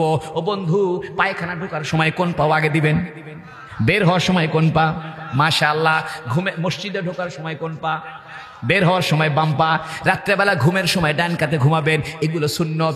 আপনি যদি ঘুমের সময় প্রথমে ডান কাত হয়ে একটু শুয়ে থাকেন, ডান হাতটা ডান চোয়ালের নিচে দেন, আর একটা দোয়া পড়েন, আল্লাহুম্মা বিসমিকা আমুতু ওয়া আহইয়া। কত সুন্দর দোয়া! আল্লাহুম্মা, হে আল্লাহ, বিসমিকা, তোমার নামে, আমুতু, মরে যাচ্ছি, ওয়া আহইয়া, তুমি চাইলে সকালবেলা জিন্দা হব, তুমি না চাইলে সকালবেলা জিন্দা হওয়ার উপায় নাই। এইভাবে যদি আপনি ঘুমান, আর সকালবেলা ঘুম থেকে উঠার পরে যদি বলেন, আলহামদুলিল্লাহিল্লাযী আহইয়া না, সমস্ত প্রশংসা ওই আল্লাহর জন্য, যিনি আমাকে আবার জীবিত করে তুললেন, আমাকে আবার জিন্দা করে তুললেন, জাগায় তুললেন। আলহামদুলিল্লাহিল্লাযী আহয়ানা বাদামা আমাতানা, আমাকে মৃত্যু দেওয়ার পরে, ঘুম একটা মৃত্যু, ঘুমের মধ্যে তো অর্ধেক মরেই গেছিলেন, আল্লাহ আবার আপনাকে তাজা করছে, ঘুমের থেকে জাগায় তুলছে। তাই ঘুমের উঠার পরে একটা দোয়া পড়তে হয়, আলহামদুলিল্লাহিল্লাযী আহয়ানা বাদামা আমাতানা, যিনি আমাকে মৃত্যু দেওয়ার পরে আবার জাগায় দিলেন, ওয়া ইলাইহিন নুশুর, সেই আল্লাহর দিকেই আমাকে ফিরে যেতে হবে। এই নিয়মে যদি আপনি ঘুম পারেন, সারা রাত ঘুমাইবেন, আপনার আমল নামার ভিতরে সওয়াব আর সওয়াব লেখা হবে। পায়খানায় গেলেও সওয়াব হবে। আল্লাহু আকবার। আমরা মনে করছি কি জানেন, খালি নামাজ পড়লেন সওয়াব। মুসলমানের 24 ঘন্টায় সওয়াব হবে। পায়খানায় গেলেও সওয়াব হবে, বাজার করলে সওয়াব হবে, বউ নিয়ে শুয়ে থাকলে সওয়াব হবে, ছোট বাচ্চার সাথে কেলাকেলি করলে সওয়াব হবে, পাখির সাথে মহব্বত করলে সওয়াব হবে, গাছ লাগালে সওয়াব হবে, রাস্তা দিয়ে কলার চোষা ফেলে দিলে সওয়াব হবে, রাস্তা দিয়ে একটা ইটে পড়ে আছে পাও দিয়ে ঝটকা মারে ফেলে দিলে সওয়াব হবে। অর্থাৎ আপনি যা করবেন সব কামে সওয়াব। তবে শর্ত একটা, নবী যেভাবে করছে সেইভাবে করতে হবে। রাজি আছেন নি? বন্ধু আমার, শোনেন, নবীর আদর্শের ভিতরে আমার জীবন। আপনি নবীকে যদি ভালোবাসেন, আপনার জন্য একটা উপকার হবে কি জানেন? এক সাহাবী অসুস্থ হয়ে গেছে। কষ্ট হচ্ছে না আপনাদের? এক সাহাবী অসুস্থ হয়ে গেছে, বুঝছেন? অসুস্থ, কোনো মতো নবীর কাছে গেছে, যা বলতেছে, ইয়া রাসূলুল্লাহ, আমি অসুস্থ, মরেই যাব, তবে একটা কথা, ইয়া রাসূলুল্লাহ, আমি আপনারে না দেখলে আমি থাকতে পারি না। প্রত্যেক দিন একবার না একবার আপনার সাথে আমার দেখা করা লাগে। ইয়া রাসূলুল্লাহ, আমার মৃত্যুর পরে আপনার সাথে আমি দেখা করবো কেমনে? কোথায় পাবো? নবী বলতেছে, তুমি ঘাবড়ায়ো না, তুমি যদি আমাকে মহব্বত করে থাকো, আমাকে ভালোবেসে থাকো, আমার সুন্নত মতো চলে থাকো, আমার উপরে দরুদ পড়ে থাকো, তাহলে মৃত্যুর পর তুমি আমাকে হাউজে কাউসারের কাছে পাইবা। আল্লাহু আকবার। তুমি যদি দুনিয়াতে আমার সুন্নত মতো চলো, আমাকে ভালোবাসো, আমার উপরে দরুদ পড়ো, আমাকে মহব্বত করো, তাহলে কোটি কোটি মানুষের ভিতরে আমি তোমাকে চিনবো। কিতাবের মধ্যে লিখছে যে যত বেশি দরুদ শরীফ পড়বে সে তত কিয়ামতের দিন নবীর কাছাকাছি থাকবে। নবী বলতেছে তুমি ঘাবড়ায়ো না, হাউজে কাউসারের কাছে তুমি আমারে পাইবা। তুমি আমার উম্মত, আমি তোমার নবী, চিন্তা করো না, ঘাবড়ায়ো না। তুমি হাউজে কাউসারের কাছে আসিও, তোমাকে আমি এক গ্লাস হাউজে কাউসারের পানি পান করাবো, জান্নাতে যাওয়া পর্যন্ত আর পিপাসা লাগবে না। সাহাবী বলতেছে রাসূলুল্লাহ, ওইখানে যদি আপনারা না পাই কোথায় পাবো? নবী বলতে চিন্তা করো না, তুমি ফুলসিরাতের কাছে আমারে পাইবা। তুমি যদি আমাকে ভালোবাসো, আমার সুন্নত মতো চলো, আমাকে মহব্বত করো, আমার উপরে দরুদ পাঠাও, তাহলে আমি ফুলসিরাতের কাছে দাঁড়ায় থাকবো, আমি তোমাকে চিনতে পারবো, হাতটা ধরে তোমারে ফুলসিরাত পার করায় দিব। সাহাবী বলতেছে রাসূলুল্লাহ, ওইখানেও যদি আপনারে না পাই, নবীজি বলতেছে চিন্তা করো না, দাড়িপাল্লার কাছে আমি দাঁড়ায় থাকবো, মিজানের কাছে দাঁড়ায় থাকবো, ইনদাল মিজান, যেদিন আল্লাহ তোমার সওয়াব আর গুনাহগুলো মাফ করবে। তোমার গুনার পাল্লা যদি ভারী হয়ে যায়, চিন্তা করো না, ওই যে দুনিয়াতে তুমি আমার উপর দরুদ শরীফ পড়ছিলা, দুনিয়াতে আমাকে মহব্বত করে আমার সুন্নত মতো চলছিলা, একটা দরুদের সওয়াব আমি তোমার সওয়াবের পাল্লায় দিয়ে দিব। ওই এক দরুদের সওয়াবে তোমার দাড়িপাল্লা ভারী হয়ে তোমার জান্নাতের ব্যবস্থা হয়ে যাবে। বন্ধু আমার, একদিন কুরবানির ঈদের দিনে নবীজি 2টা ছাগল কুরবানি করতেছে। কয়টা? হযরত আলী জিজ্ঞেস করছে, ইয়া রাসূলুল্লাহ, 2টা কুরবানি কেন করতেছেন? 2টা কেন দুম্বা কুরবানি করতেছেন? নবীজি বললেন, আলী, একটা কুরবানি করতেছি আমার পক্ষ থেকে, আর একটা কুরবানি করতেছি আমার উম্মতের পক্ষ থেকে, যাতে আমার উম্মতকে আল্লাহ কিয়ামতের দিনে মাফ করে দেয়। বন্ধু আমার, কিয়ামতের দিন নবীজি সিজদায় পড়ে যাবে, আল্লাহ পাক বলবেন, ইরফা রাসাক ইশফা তুশফা, হে মুহাম্মদ মাথা তোলো, মাথা তোলো। কতক্ষণ আর সিজদায় পড়ে থাকবে? নবী বলবে, সিজদার থেকে মাথা তুলবো না যতক্ষণ আপনি আমাকে সুপারিশের ক্ষমতা না দিবেন। আল্লাহ বলবে, যাও, তোমারে সুপারিশের ক্ষমতা দিলাম। নবী বলবে, যে ব্যক্তি আমাকে ভালোবাসছে, আমার সুন্নত মতো চলছে, আমার উপরে দরুদ পাঠ করছে, তাদের সবাইকে আপনি মাফ করে জান্নাতে না দেওয়া পর্যন্ত আমি মাথা তুলব না। আপনি সেই নবীকে চিনলেন না, সেই নবীর সঙ্গে আপনার কোনো ভাব হলো না। আপনি 14 তারিখে ভ্যালেন্টাইন দিবস নিয়ে পাগল হয়ে যাচ্ছেন। আজকে থেকে নিয়ত করেন, এই মাহফিল থেকে নিয়ত করেন, 14 তারিখে ভ্যালেন্টাইন দিবস একটা শয়তানি দিবস। এই দিবসে কোনো ভালোবাসার কথা বলবেন না, বরং এই দিবসে কোনো রকমের ফুল কাউকে দিবেন না, কাউকে মেসেজ দিবেন না, কাউকে উইশ জানাবেন না, কারোর সঙ্গে ইনস্টাগ্রামে, মেসেঞ্জারে, হোয়াটসঅ্যাপে কোনো মেয়ের সঙ্গে আপনি এগুলো বিনিময় করবেন না, যেহেতু আপনার ভালোবাসা রসুলের সঙ্গে আর আল্লাহর সঙ্গে। জোরে কোন ঠিক কিনা? বন্ধু আমার, আপনি তো রাসূলুল্লাহ সাল্লাল্লাহু আলাইহি ওয়াসাল্লামকে চিনলেন না, আপনি তো নবীকে জানলেন না। আসেন না নবীর সঙ্গে ভাব করি, নবীর সঙ্গে সম্পর্ক করি। আমি 2টা কথা আপনাদেরকে বুঝাইতে চাইতেছি। একটা হলো কোরআনুল কারীম আপনাদেরকে শিখতে হবে, কোরআনের মেসেজটা জানতে হবে, আল্লাহ কি বলতে চায় সেটা জানতে হবে, আর রসুলের মহব্বত, রসুলের সুন্নত মতো চলতে হবে। একটা কথা মনে করছে বলমু, পাবনাতে গেছিলাম আমি। পাবনাতে পাগলা গারদ আছে, জানেননি আপনারা? পাগলের হসপিটাল। আজকে মাগরিব পরে এই পাবনা সমিতির মিটিং ছিল। তাছাড়া আমি আরো আগে আসতাম। মানে বগুড়া শহরে যারা পাবনার লোকজন বসবাস করে, তো এদের একটা সমিতি আছে, পাবনা সমিতি। আমার দাদা বাড়ি আবার পাবনা, কথা বুঝছি। সেই হিসেবে ওরা আমাকে উপদেষ্টা বানায়। মাগরিব পরে মিটিং ছিল, ওই মিটিং শেষ করে আসছি। তো পাবনাতে একটা পাগলা হসপিটাল আছে, পাগলা গারদ আছে। তা আমার স্বাস্থ্য ভাই বোনে চাকরি করতে একদিন ঢুকছি, ঢুকে দেখি কিছু পাগলের মাথা নিচদিক করে রাখছে। আমি কইলাম, কে রে এই পাগলদের মাথা এরকম ডাউন করে রাখছে কে? কোচে ভাই কইলেন না, এটাই চিকিৎসা। আমি কই, এটাই চিকিৎসা মানে? কোচে এটা ওই যে সকাল বিকাল এদেরকে 2 মিনিট 3 মিনিট করে মাথা নিচদিক করে থোয়া লাগে। কে? কোচে ব্রেনের ভিতরে, মগজের ভিতরে রক্ত চলাচল বন্ধ হয়ে গেলেই তো ব্রেনের ভিতরে ঝামেলা হয়, তখন মানুষ আস্তে আস্তে পাগলা হয়ে যায়। ঘাড়ের রগ জাম হয়ে গেলে মানুষ পাগলা হয়। এই জন্য তাকে মাথা নিচদিক করে রাখা হয়, যাতে করে তার মগজের মধ্যে চাপ পড়ে ব্লাড সার্কুলেশনটা দ্রুত হয়, আস্তে আস্তে পাগলা ভালো হয়। আমি কই, তুই বললি কি রে? কয়, ভাই এটাই নিয়ম। আমি কই, সর্বনাশ, তুই তো আমার একটা হাদিসের ব্যাখ্যা জানায় দিলি। সে আমারে বলে, হুজুর আমি আবার আপনারে কোন হাদিসের ব্যাখ্যা জানাইলাম? আমি বললাম, শোন, বুখারী শরীফে একটা হাদিস আছে, নবীজি সারা রাত সিজদায় থাকতেন। আল্লাহু আকবার। আম্মা জান আয়েশা সিদ্দিকা জিজ্ঞেস করেছেন, ইয়া রাসূলুল্লাহ ক্বাদ গুফিরা লাকা মা তাকাদ্দামা মিন যামবিকা ওয়া মা তাআখার। ইয়া রাসূলুল্লাহ, আপনার পূর্বের পিছনের সমস্ত গুনাহ মাফ হয়ে গেছে, এরপরেও আপনি সারা রাত কেন সিজদায় পড়ে থাকেন? নবী বললেন, ইয়া আয়েশা, লাম আকুন আবদান শাকুরা, আমি কি আল্লাহর কৃতজ্ঞ বান্দা হব না? ওই কিতাবের ব্যাখ্যার মধ্যে লেখছে, হাদিসের ব্যাখ্যার মধ্যে লেখছে, যে যত বেশি সিজদা দিবে তার ব্রেন তত বেশি ভালো থাকবে। যে যত বেশি সেজদা দিবে জীবনে কোনোদিন পাগল হবে না। ও নওগাঁর যুবকেরা, তুমি তো আল্লাহকে চিনলে না, রাসূলের সুন্নতকে চিনলে না। আমি কসম করে বলি, যত বেশি সেজদা দিবা তোমার ব্রেন তত সজাগ হবে। এজন্য কোন আলেম, কোন বুজুর্গ, কোন আল্লাহওয়ালা, বেশি বেশি নফল পড়নেওয়ালা, বেশি বেশি তাহাজ্জুদ পড়নেওয়ালা জীবনে কোনোদিন পাগল হবে না।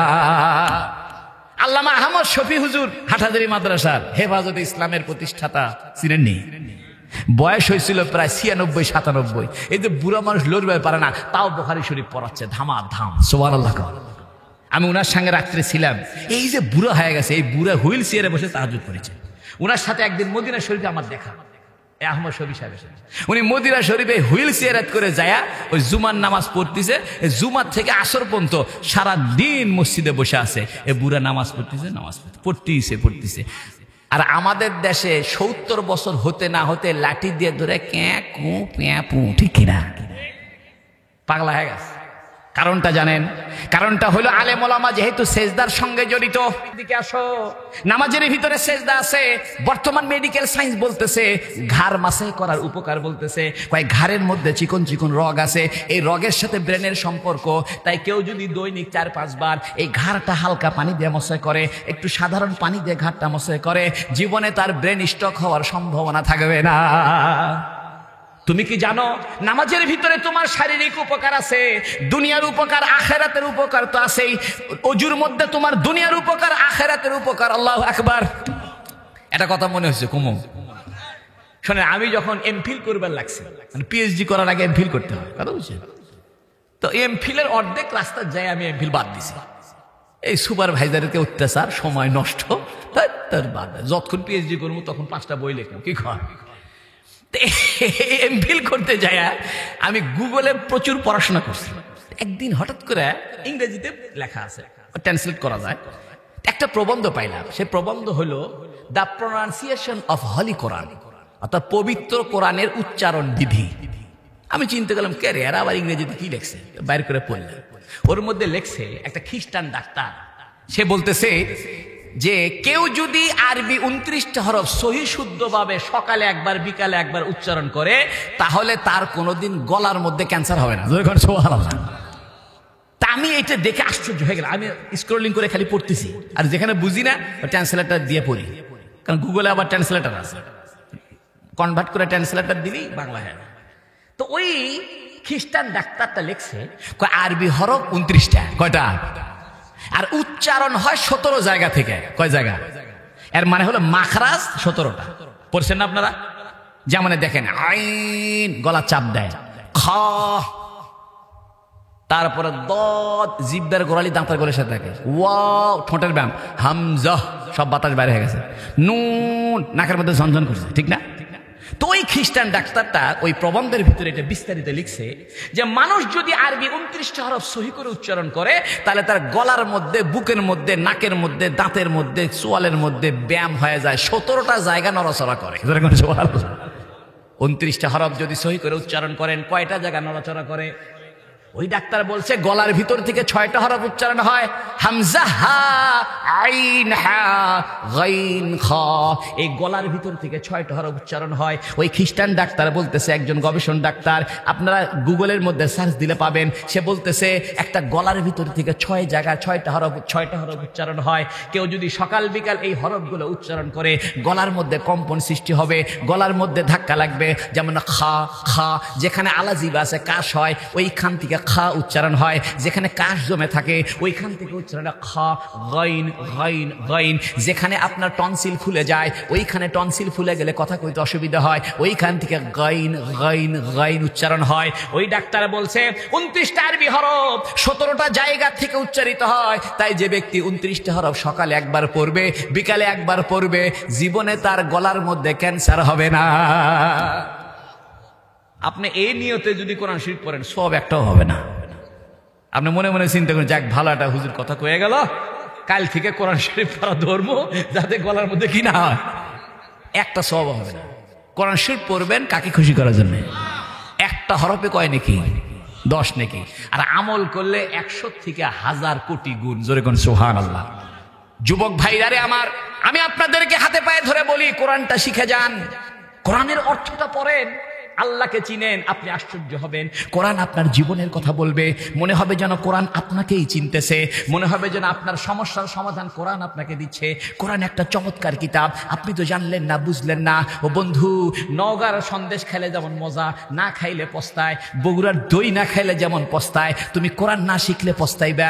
একটা শান্তি থেকে মাহরুম হয়ে যাবে, বঞ্চিত হয়ে যাবে, একটা মজা থেকে বঞ্চিত হয়ে যাবে। তুমি কি জানো ইমাম মুহাম্মদ রাহিমাহুল্লাহ, আবু হানিফার ছাত্র, তিনি একদিন শেষ রাত্রে তাহাজ্জুদের নামাজ পড়ে বলতেছে, আইনা আবনা আল মুলুক, হে রাজা বাদশাদের বেটারা কোথায়? মিন হাযিহিল লাজ্জাহ, এই যে মজা, এই যে স্বাদ, এই যে আনন্দ, এই যে তৃপ্তি, এত তৃপ্তি রাজা বাদশাদের বেটারা কোথায় পাবে? তো উনার একটা গোলাম ছিল, খাদেম ছিল, বলতেছে, হুজুর আপনি 2 দিন হলো না খেয়ে আছেন, আবার কিসের শান্তি আপনার? গত রাত্রেও খাননি, আজকেও খাননি, আর আপনি করছেন যে রাজা বাদশাদের বেটারা কই গেল, আমি যে মজা পাচ্ছি এরকম মজা আর কই আছে? আইনা আবনা আল মুলুক মিন হাযিহিল লাজ্জা, এগুলো কি কোন হুজুর? ইমাম মুহাম্মদ বলতেছে, বেটা শোন, আমার তো পেটে ক্ষুধা ঠিক আছে, কিন্তু আমি শেষ রাত্রে যখন জান্নাতের আয়াতগুলো তেলাওয়াত করি, তখন জান্নাতের সুঘ্রাণ আমার নাকে এসে দোলা দেয়। আমার ক্ষুধা লাগলে আমি কোরআন তেলাওয়াত করি। এখান থেকে বোঝা যায় কোরআন যেমন অন্তরের খাবার যোগায়, কিছু কিছু ক্ষেত্রে মানুষের শারীরিক খাবারও যোগায়। যাদের সঙ্গে কোরআনের বেশি মহাব্বত, তাদের অন্তরের খোরাক তো হবেই হবে, এমনকি দেহের সমস্যাও দূর হবে। ও বন্ধু, হযরত ওসমান ইবনে আফফান, তাকে মদিনা শরীফে কাফেররা ঘেরাও করে রাখছিল, মুনাফিক চক্র 40 দিন ঘেরাও করে রাখছে। কয়দিন? ঘরের মধ্যে কাকু ঢুকতে দেয় না, পানিও যাইতে দেয় না, খেজুরও যাইতে দেয় না, রুটিও যাইতে দেয় না। তো দেওয়াল টপকে আবু বকরের ছেলে আব্দুর রহমান আবু বকর দেওয়াল টপকে ভিতরে ঢুকছে। ঢুকে কয়, চাচা কেমন আছে? আছি ভালো, তোমরা যা শুরু করছো। কয় কি হয়েছে? কয় 40 দিন তোমরা আমার এখানে কিছু ঢুকতে দিচ্ছ না। আবু বকরের বেটা আব্দুর রহমান সে নিজেই বলতেছে, চাচা খান কি? যতই মতবিরোধ থাক, কিন্তু আত্মীয় তো, বুঝেন না কথা, কাছের লোক। কচ্ছে ভাইস্তে আর কইও না, খাওয়া দাওয়া তো কিছু নাই, তবে আমার হাতে লেখা একটা কোরআন শরীফ আছে, দেখো, ফাসায়াকফিকাহুমুল্লাহ ওয়া হুয়াস সামিউল আলিম। এই আয়াতের মধ্যে উনার রক্ত এসে লাগছে। যখন উনাকে কোরআন শরীফ পড়া অবস্থায় হত্যা করছে, উনার গায়ের রক্ত ছিটে এসে পড়ছে কোন আয়াতের মধ্যে? ফাসায়াকফিকাহুমুল্লাহ ওয়া হুয়াস, এই আয়াতের মধ্যে। হযরত ওসমান বলে, ভাতিজা শোনো, আমার ঘরের মধ্যে তো পানি আসার ব্যবস্থা নাই, রুটি আসার ব্যবস্থা নাই, খেজুর আসার ব্যবস্থা নাই, তবে আমার হাতে লেখা একটা কোরআন শরীফ আছে। যখন আমার ক্ষুধা লাগে, তখন আমি জান্নাতের আয়াতগুলো যখন তেলাওয়াত করি, আমার ক্ষুধা দূর হয়ে যায়। বন্ধু আমার, আমি তোমাদেরকে হাতে পায়ে ধরে বলতেছি, কোরআনটা শিখো, কোরআনের তর্জমাটা পড়ো, কোরআনের তাফসীরটা পড়ো, কোরআনটা সহি করে শিখো। রমজান আসতেছে, আর 1 মাস বাকি আছে, তুমি চেষ্টা করলেই পারবা। কোরআন শরীফ খুব সহজ কিতাব, কোনো কঠিন নাই, তুমি চেষ্টা করলেই পারবা, একদম সহজ কিতাব। ওয়ালাকাদ ইয়াসসারনাল কুরআনা লিযিকরি, আমি উপদেশ গ্রহণের জন্য কোরআনকে সহজ করেছি, তুমি চেষ্টা করে দেখো, তুমি 1 হাত আগাইবা, আল্লাহ 10 হাত আগাবে। আল্লাহু আকবার। আর সব সাহাবী তো বুড়া হয়ে তো কোরআন শরীফ শিখছে। আবু বকর তো বুড়া বয়সে কোরআন শরীফ শিখছে, ওমরও বুড়া বয়সে শিখছে, সব বড় বড় সাহাবী তো বুড়া হয়ে ঈমান আনছে, ঠিক কিনা? আপনি পারবেন নাকি? আচ্ছা, আপনারা কে কে কোরআন শরীফ শিখবেন এটা হাত তুলে দেখান তো। নারায়ে তাকবীর। আল্লাহ, কোরআনের তর্জমাটা পড়বেন আর রাসূলুল্লাহর জীবনীটা পড়বেন, পারবেন না ইনশাআল্লাহ? এই যে আপনাদের নওগাঁ দপ্তরের পাড়া মাদ্রাসা আছে, মাওলানা রেদওয়ানুল্লাহ সাহেব আছে, উনাদের সাথে যোগাযোগ করবে যে হুজুর আমি নবীকে জানতে চাই, নবীর জীবনটা জানতে চাই। সুন্দর সুন্দর কিতাব আছে, সিরাতে মুস্তাফা, সিরাতে খাতেমুল আম্বিয়া, আর রাহিকুল মখতুম, নবী রহমত, নবী আলম, বিশ্ব নবী রহমতুল আলামিন, আসাহু সিয়ার, হাজার হাজার বই আছে। আপনি একটা মাঝারি ধরনের একটা নবীর জীবনী পড়লেন, আপনি নবীকে যদি না জেনেন কবরে যায় জিজ্ঞেস করে ওমান হাজার রাজুল, এই লোকটাকে, মান রব্বুকা ওমান দীনুকা ওমান হাজার রাজুল, তোমার রবকে, তোমার ধর্ম কি, এই লোকটাকে। মুহাম্মদ সাল্লাল্লাহু আলাইহি ওয়াসাল্লামের চেহারা তোমাকে দেখায়া কবরের মধ্যে জিজ্ঞেস করে এই লোকটাকে, তুমি যদি মুহাম্মদ সাল্লাল্লাহু আলাইহি ওয়াসাল্লাম না চিনো কি উত্তর দিবে? এই জন্য মুহাম্মদ সাল্লাল্লাহু আলাইহি ওয়াসাল্লামকে জানো, মুহাম্মদ সাল্লাল্লাহু আলাইহি ওয়াসাল্লামের ভালোবাসো, নবীর সুন্নত মতো চলো। আজকে থেকে শুরু করো, পারবে না ইনশাআল্লাহ? টাকনুর নিচে লুঙ্গি পায়জামা ফুল প্যান্ট পরবে না, টাকনুর উপরে পরবে, পকেটের মধ্যে একটা মেসওয়াক রাখবা, এগুলো সুন্নত। শুরু করো আস্তে আস্তে, দাড়িটা আস্তে আস্তে রাখা শুরু করো, নামাজটা ধরা শুরু করো, দস্তরখানায় খানা শুরু করো, পায়খানা ঢোকার সময় বাম পাওটা আগে দাও, ডান হওয়ার সময় ডান পাওটা আগে দাও, ভাত খাওয়ার চা খাওয়ার সময় ডান হাতে খাও, পানি খাওয়ার সময় ডান হাতে খাও, বাম হাতে কিছু খাও না।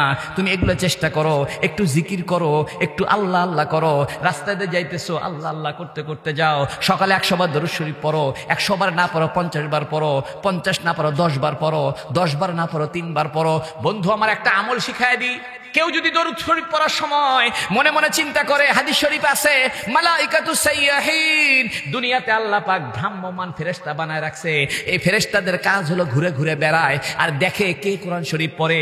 এই বাঙ্গাবাড়িয়া এলাকায় যখনই কোনো যুবক কোরআন একটা দরুদ শরীফ পড়ে, তার চেহারার ফটোটা তুলে নিয়ে ওই ফেরেশতা রাসূলুল্লাহ সাল্লাল্লাহু আলাইহি ওয়াসাল্লামকে যা দেখায়, দেখে বলে ইয়া রাসূলুল্লাহ, ওই যে বাংলাদেশের নওগাঁ জেলার বাঙ্গাবাড়ির একটা যুবক ছেলে, একটা যুবতী মেয়ে আপনার উপরে দরুদ পাঠ করেছে, আপনি তার চেহারাটা দেখে রাখেন, কাল কিয়ামতের ময়দানে 1 গ্লাস হাউজে কাউসারের পানি দিয়া তারে জান্নাতে ঢুকায়া দিয়ে।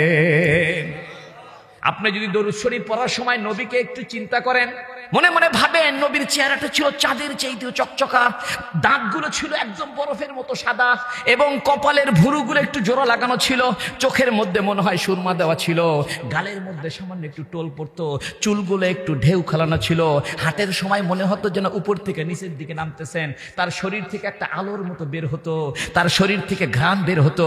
এগুলো চিন্তা করবেন আর দরুদ শরীফ পড়বেন, ইনশাআল্লাহ ইনশাআল্লাহ বেশি দিন লাগবে না, হঠাৎ করে স্বপ্নে একদিন রাসূলকে স্বপ্নে পেয়ে যাবে।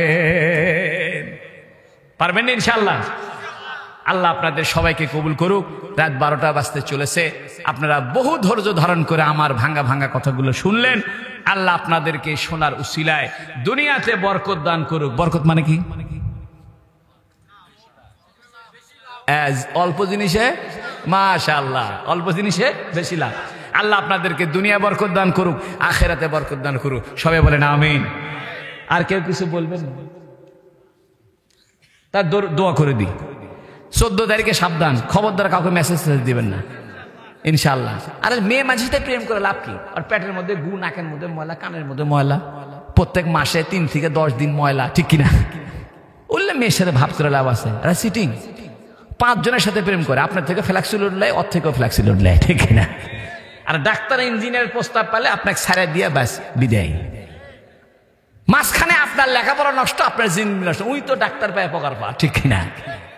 তোমার সঙ্গে আমার ব্রেকআপ, কি ব্রেকআপ? পায়জামু জায়গা নেই, বাদ দেন। আপনি প্রতিষ্ঠিত হন, আপনি ভালো ছাত্র হন, ভালো লেখাপড়া করেন, নামাজি হন, সৎ হন, আল্লাহ আপনার জন্য নেককার স্ত্রীর ব্যবস্থা করবে, ঠিক কিনা? আমাদের হুজুরদের বউদেরকে বহু যায় জিজ্ঞেস করেন কেমন শান্তিতে আছে, আর রাজ রানীর মতো আছে, কোনো টেনশন নাই। হুজুরদের বউ সবচেয়ে শান্তিতে আছে, ঠিক কিনা? এই জন্য বাঙ্গাবাড়িয়ার যুবতী মহিলাদের কাছে বলে যায়, দাড়িয়ালা দেখলে নাক ছিটকায় না, দাড়িয়ালাদের মতো ভালো মানুষ দুনিয়াতে পাবে না, ঠিক কিনা? আল্লাহ আমাদের সবাইকে কবুল করুক, জোরে বলেন আমিন।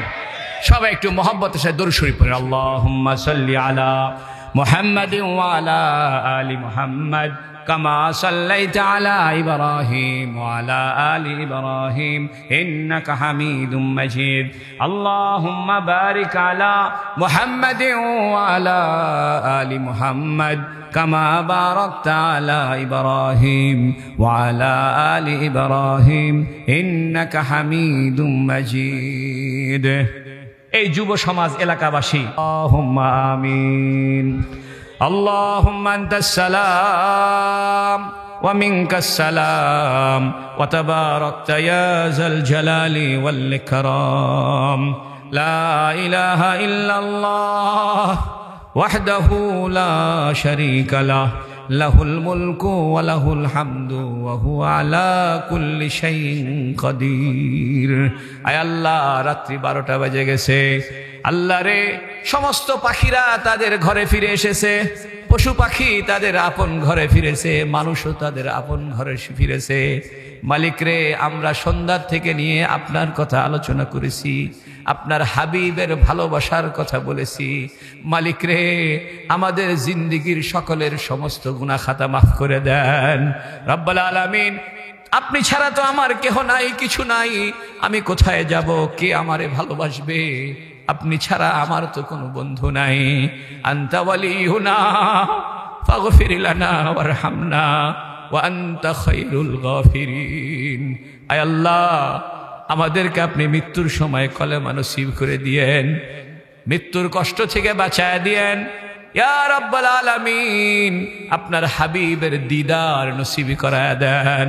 আমাদের সবাইকে মক্কা মদিনার জিয়ারত নসিব ফরমান। রমজানে বাইতুল্লাহর সফরের ব্যবস্থা করেন, হজের মৌসুমে হজের ব্যবস্থা করেন। আয় আল্লাহ, এই বাঙ্গাবাড়িয়া এলাকাবাসী এবং যুব সমাজ কষ্ট করে মাহফিলের আয়োজন করেছে, তারা ধৈর্য ধারণ করে ওলামায়ে কেরামের কথাবার্তা শুনেছে। মালিক রে, এই যুবকদেরকে আপনি কষ্ট দিবেন না, এদেরকে আপনি বরকত দান করেন, রিজিকের ভিতরে বরকত দেন। যারা বিবাহ করে নাই, নেককার বিবাহের স্ত্রীর ব্যবস্থা করে দেন। এরা যেমন আজকে এই মাহফিলে একসঙ্গে থাকলাম, কাল কিয়ামতের ময়দানে আল্লাহ আপনার আরশে আজিমের নিচে আমাদের জায়গা করে দিয়ে নে আল্লাহ রাব্বুল আলামিন। আপনি আমাদের উপর রাগ করবেন না, আমাদের গুনাহের কারণে আমাদের উপরে শাস্তি চাপায় দিবেন না। ইয়া আল্লাহ, আপনি কোরআনে বলেছেন লিমা তাকুলুনা মা লা তাফআলুন, কেন এমন কথা বলো যা নিজেই আমল করো না। আমি তো এই আয়াতের বড় আসামি আছি। আল্লাহ, কিয়ামতের দিন কোটি কোটি মানুষের সামনে আমারে বেইজ্জত করবেন না। হে আল্লাহ, আমার এই যুবক ভাইদেরকে বেইজ্জত করবেন না। যারা এই মাহফিলে শরীক হয়েছে, সাহায্য করেছে, বুদ্ধি পরামর্শ দিয়েছে, আপনি কাউকে বেইজ্জত করবেন না, কাউকে অসম্মান করবেন না। হে আল্লাহ, আমাদের আব্বা আম্মাকে মাফ করে দেন। মায়ে কত কষ্ট করে রান্না বান্না করে খাওয়াইতো, কোলে পিঠে করে মানুষ করছে। বাপে কত কষ্ট করে কামাই করে আমার জন্য খরচ পাঠাইছে। আল্লাহ, আমাদের আব্বা আম্মাকে মাফ করে দাও। আল্লাহ, আমাদের ওস্তাদদেরকে মাফ করে দাও। আল্লাহ, এই বাঙ্গাবাড়িয়া এলাকার যত মানুষ কবরে চলে গেছে, সকলের কবরকে তুমি জান্নাতের বাগিচা বানাও। আল্লাহ, আমাদের মা বোনদেরকে কবুল করো। অনেকে ব্যথার কষ্ট পায়, পায়ের মধ্যে ব্যথা, মাজার মধ্যে ব্যথা, বয়স্ক মা বোনদের, আল্লাহ তাদের সকলকে তুমি সুস্থতার নিয়ামত দান করো। আল্লাহ, আমাদের মধ্যে যারা অসুস্থ আছে সুস্থ করে দাও। এমন অসুখ বানায় দিও না যে সেজদা করতে অসুবিধা হয়ে যায়, রুকু করতে অসুবিধা হয়ে যায়, বাইতুল্লাহর তওয়াফ করতে অসুবিধা হয়ে যায়, আরাফার ময়দানে যাইতে অসুবিধা হয়। এমন অসুস্থ করে দিও না, অসুস্থ করে বিছানায় ফেলায় রাখিও না। মৃত্যু পর্যন্ত হাদিসের খেদমতে লাগায় রাখিও। আমাদের ছেলে মেয়েদেরকে আলেম বানায় দাও, আমাদের খানদানে আরেফ বিল্লাহ বানায় দাও, আমাদের খানদানে মুফতি মুহাদ্দিস বানায় দাও। ইয়া আল্লাহ, মুসলমানদেরকে নামাজি বানায় দাও। ইয়া আল্লাহ, ফিলিস্তিনের মুসলমানদের প্রতি রহম করো। ইয়া আল্লাহ, এতগুলো ফকির আমরা তোমার দরবারে হাত তুলেছি, কোন সম্ভ্রান্ত মানুষ ফকিরকে ফিরায় না, কোন ভদ্র মানুষ ফকিরকে ফিরাইতে চায় না। আল্লাহ, তোমার চাইতে সম্ভ্রান্ত কেহ নাই, তোমার চাইতে ইজ্জতওয়ালা কেহ নাই, তোমার মতো আত্মমর্যাদার কারণ নাই। তাই তুমি আমাদের মতো ফকিরদেরকে খালি হাতে ফিরাইয়া দিও না, আমাদেরকে মাফ করে দাও।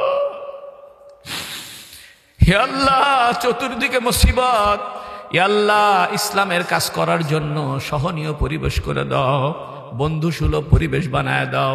হিংসুকদের হিংসা থেকে বাঁচাও, মুফসিদিনদের ফাসাদ থেকে বাঁচাও, বদমাশদের বদমাইশি থেকে বাঁচাও। আল্লাহ, আমার যুব সমাজকে তুমি সুদের থেকে বাঁচাও, জুয়া খেলার থেকে বাঁচাও, নেশা করার থেকে বাঁচাও। কলিজার টুকরা যুব সমাজকে তুমি বেপথে নিও না। আল্লাহ, এদের প্রতি তুমি রাজি খুশি হয়ে যাও, এদেরকে নবীর আশেক বানায় দাও, নবীর আশেক বানায় দাও। আল্লাহ, হুজুর সাল্লাল্লাহু আলাইহি ওয়াসাল্লামের রওজা পাকে আমাদের চেহারাটা দেখায় দাও। আমরা নবীর উপরে দরুদ পড়েছি, নবীকে জানায় দাও 1400 বছর পরে 6000 মাইল দূর থেকে নওগাঁ শহরে বসে আমরা নবীকে ভালোবাসিছি। আল্লাহ, নবীর রওজা পাকে আমাদের সালামটা পৌঁছায় দাও। নবীর রওজা পাকে আমাদের সালাম পৌঁছায় দাও। কিয়ামতের দিন নবী যেন আমাদেরকে হাউজে কাউসারের পানি দেয়, হাতটা ধরে ফুলসিরাত পার করায় দেয়, দাড়ি পাল্লার ওজনটা ভারী করে দেয়। ইয়া আল্লাহ, আমাদের ইমানের হেফাজত করো, আমলের হেফাজত করো, আখলাকের হেফাজত করো, ইজ্জতের হেফাজত করো। ইয়া আল্লাহ, সমস্ত মাদারিস, মাসাজিদ, মাহিদ, মারাকিজ গুলোকে কবুল করো। ইয়া আল্লাহ, খাস করে আজকের এই মাহফিলের সমস্ত সওয়াবাকে নামদার তাজেদারে মদিনা রাসূল আকরাম সাল্লাল্লাহু আলাইহি ওয়াসাল্লামের রওজা পাকে হাদিয়া পৌঁছায়া দাও। সেখান থেকে সমস্ত সাহাবা, তাবেঈন, তাবেঈন, আইম্মা, মুজতাহিদিন, উলামা ইজম, মাশায়েখ কেরাম, চারো সিলসিলা বুজুর্গানে দিন সহ গোটা দুনিয়ার মুমিন মুমিনাতের কবরে পৌঁছায়া দাও। ওয়া সাল্লাল্লাহু তাআলা আলা খায়রি খালকিহি সাইয়্যিদিনা মুহাম্মদ ওয়া আলা আলিহি ওয়া সাহবিহি আজমাইন বিরহমাতিকা ইয়া আরহামার রাহিমিন। আসসালামু আলাইকুম ওয়া রাহমাতুল্লাহি ওয়া বারাকাতুহু।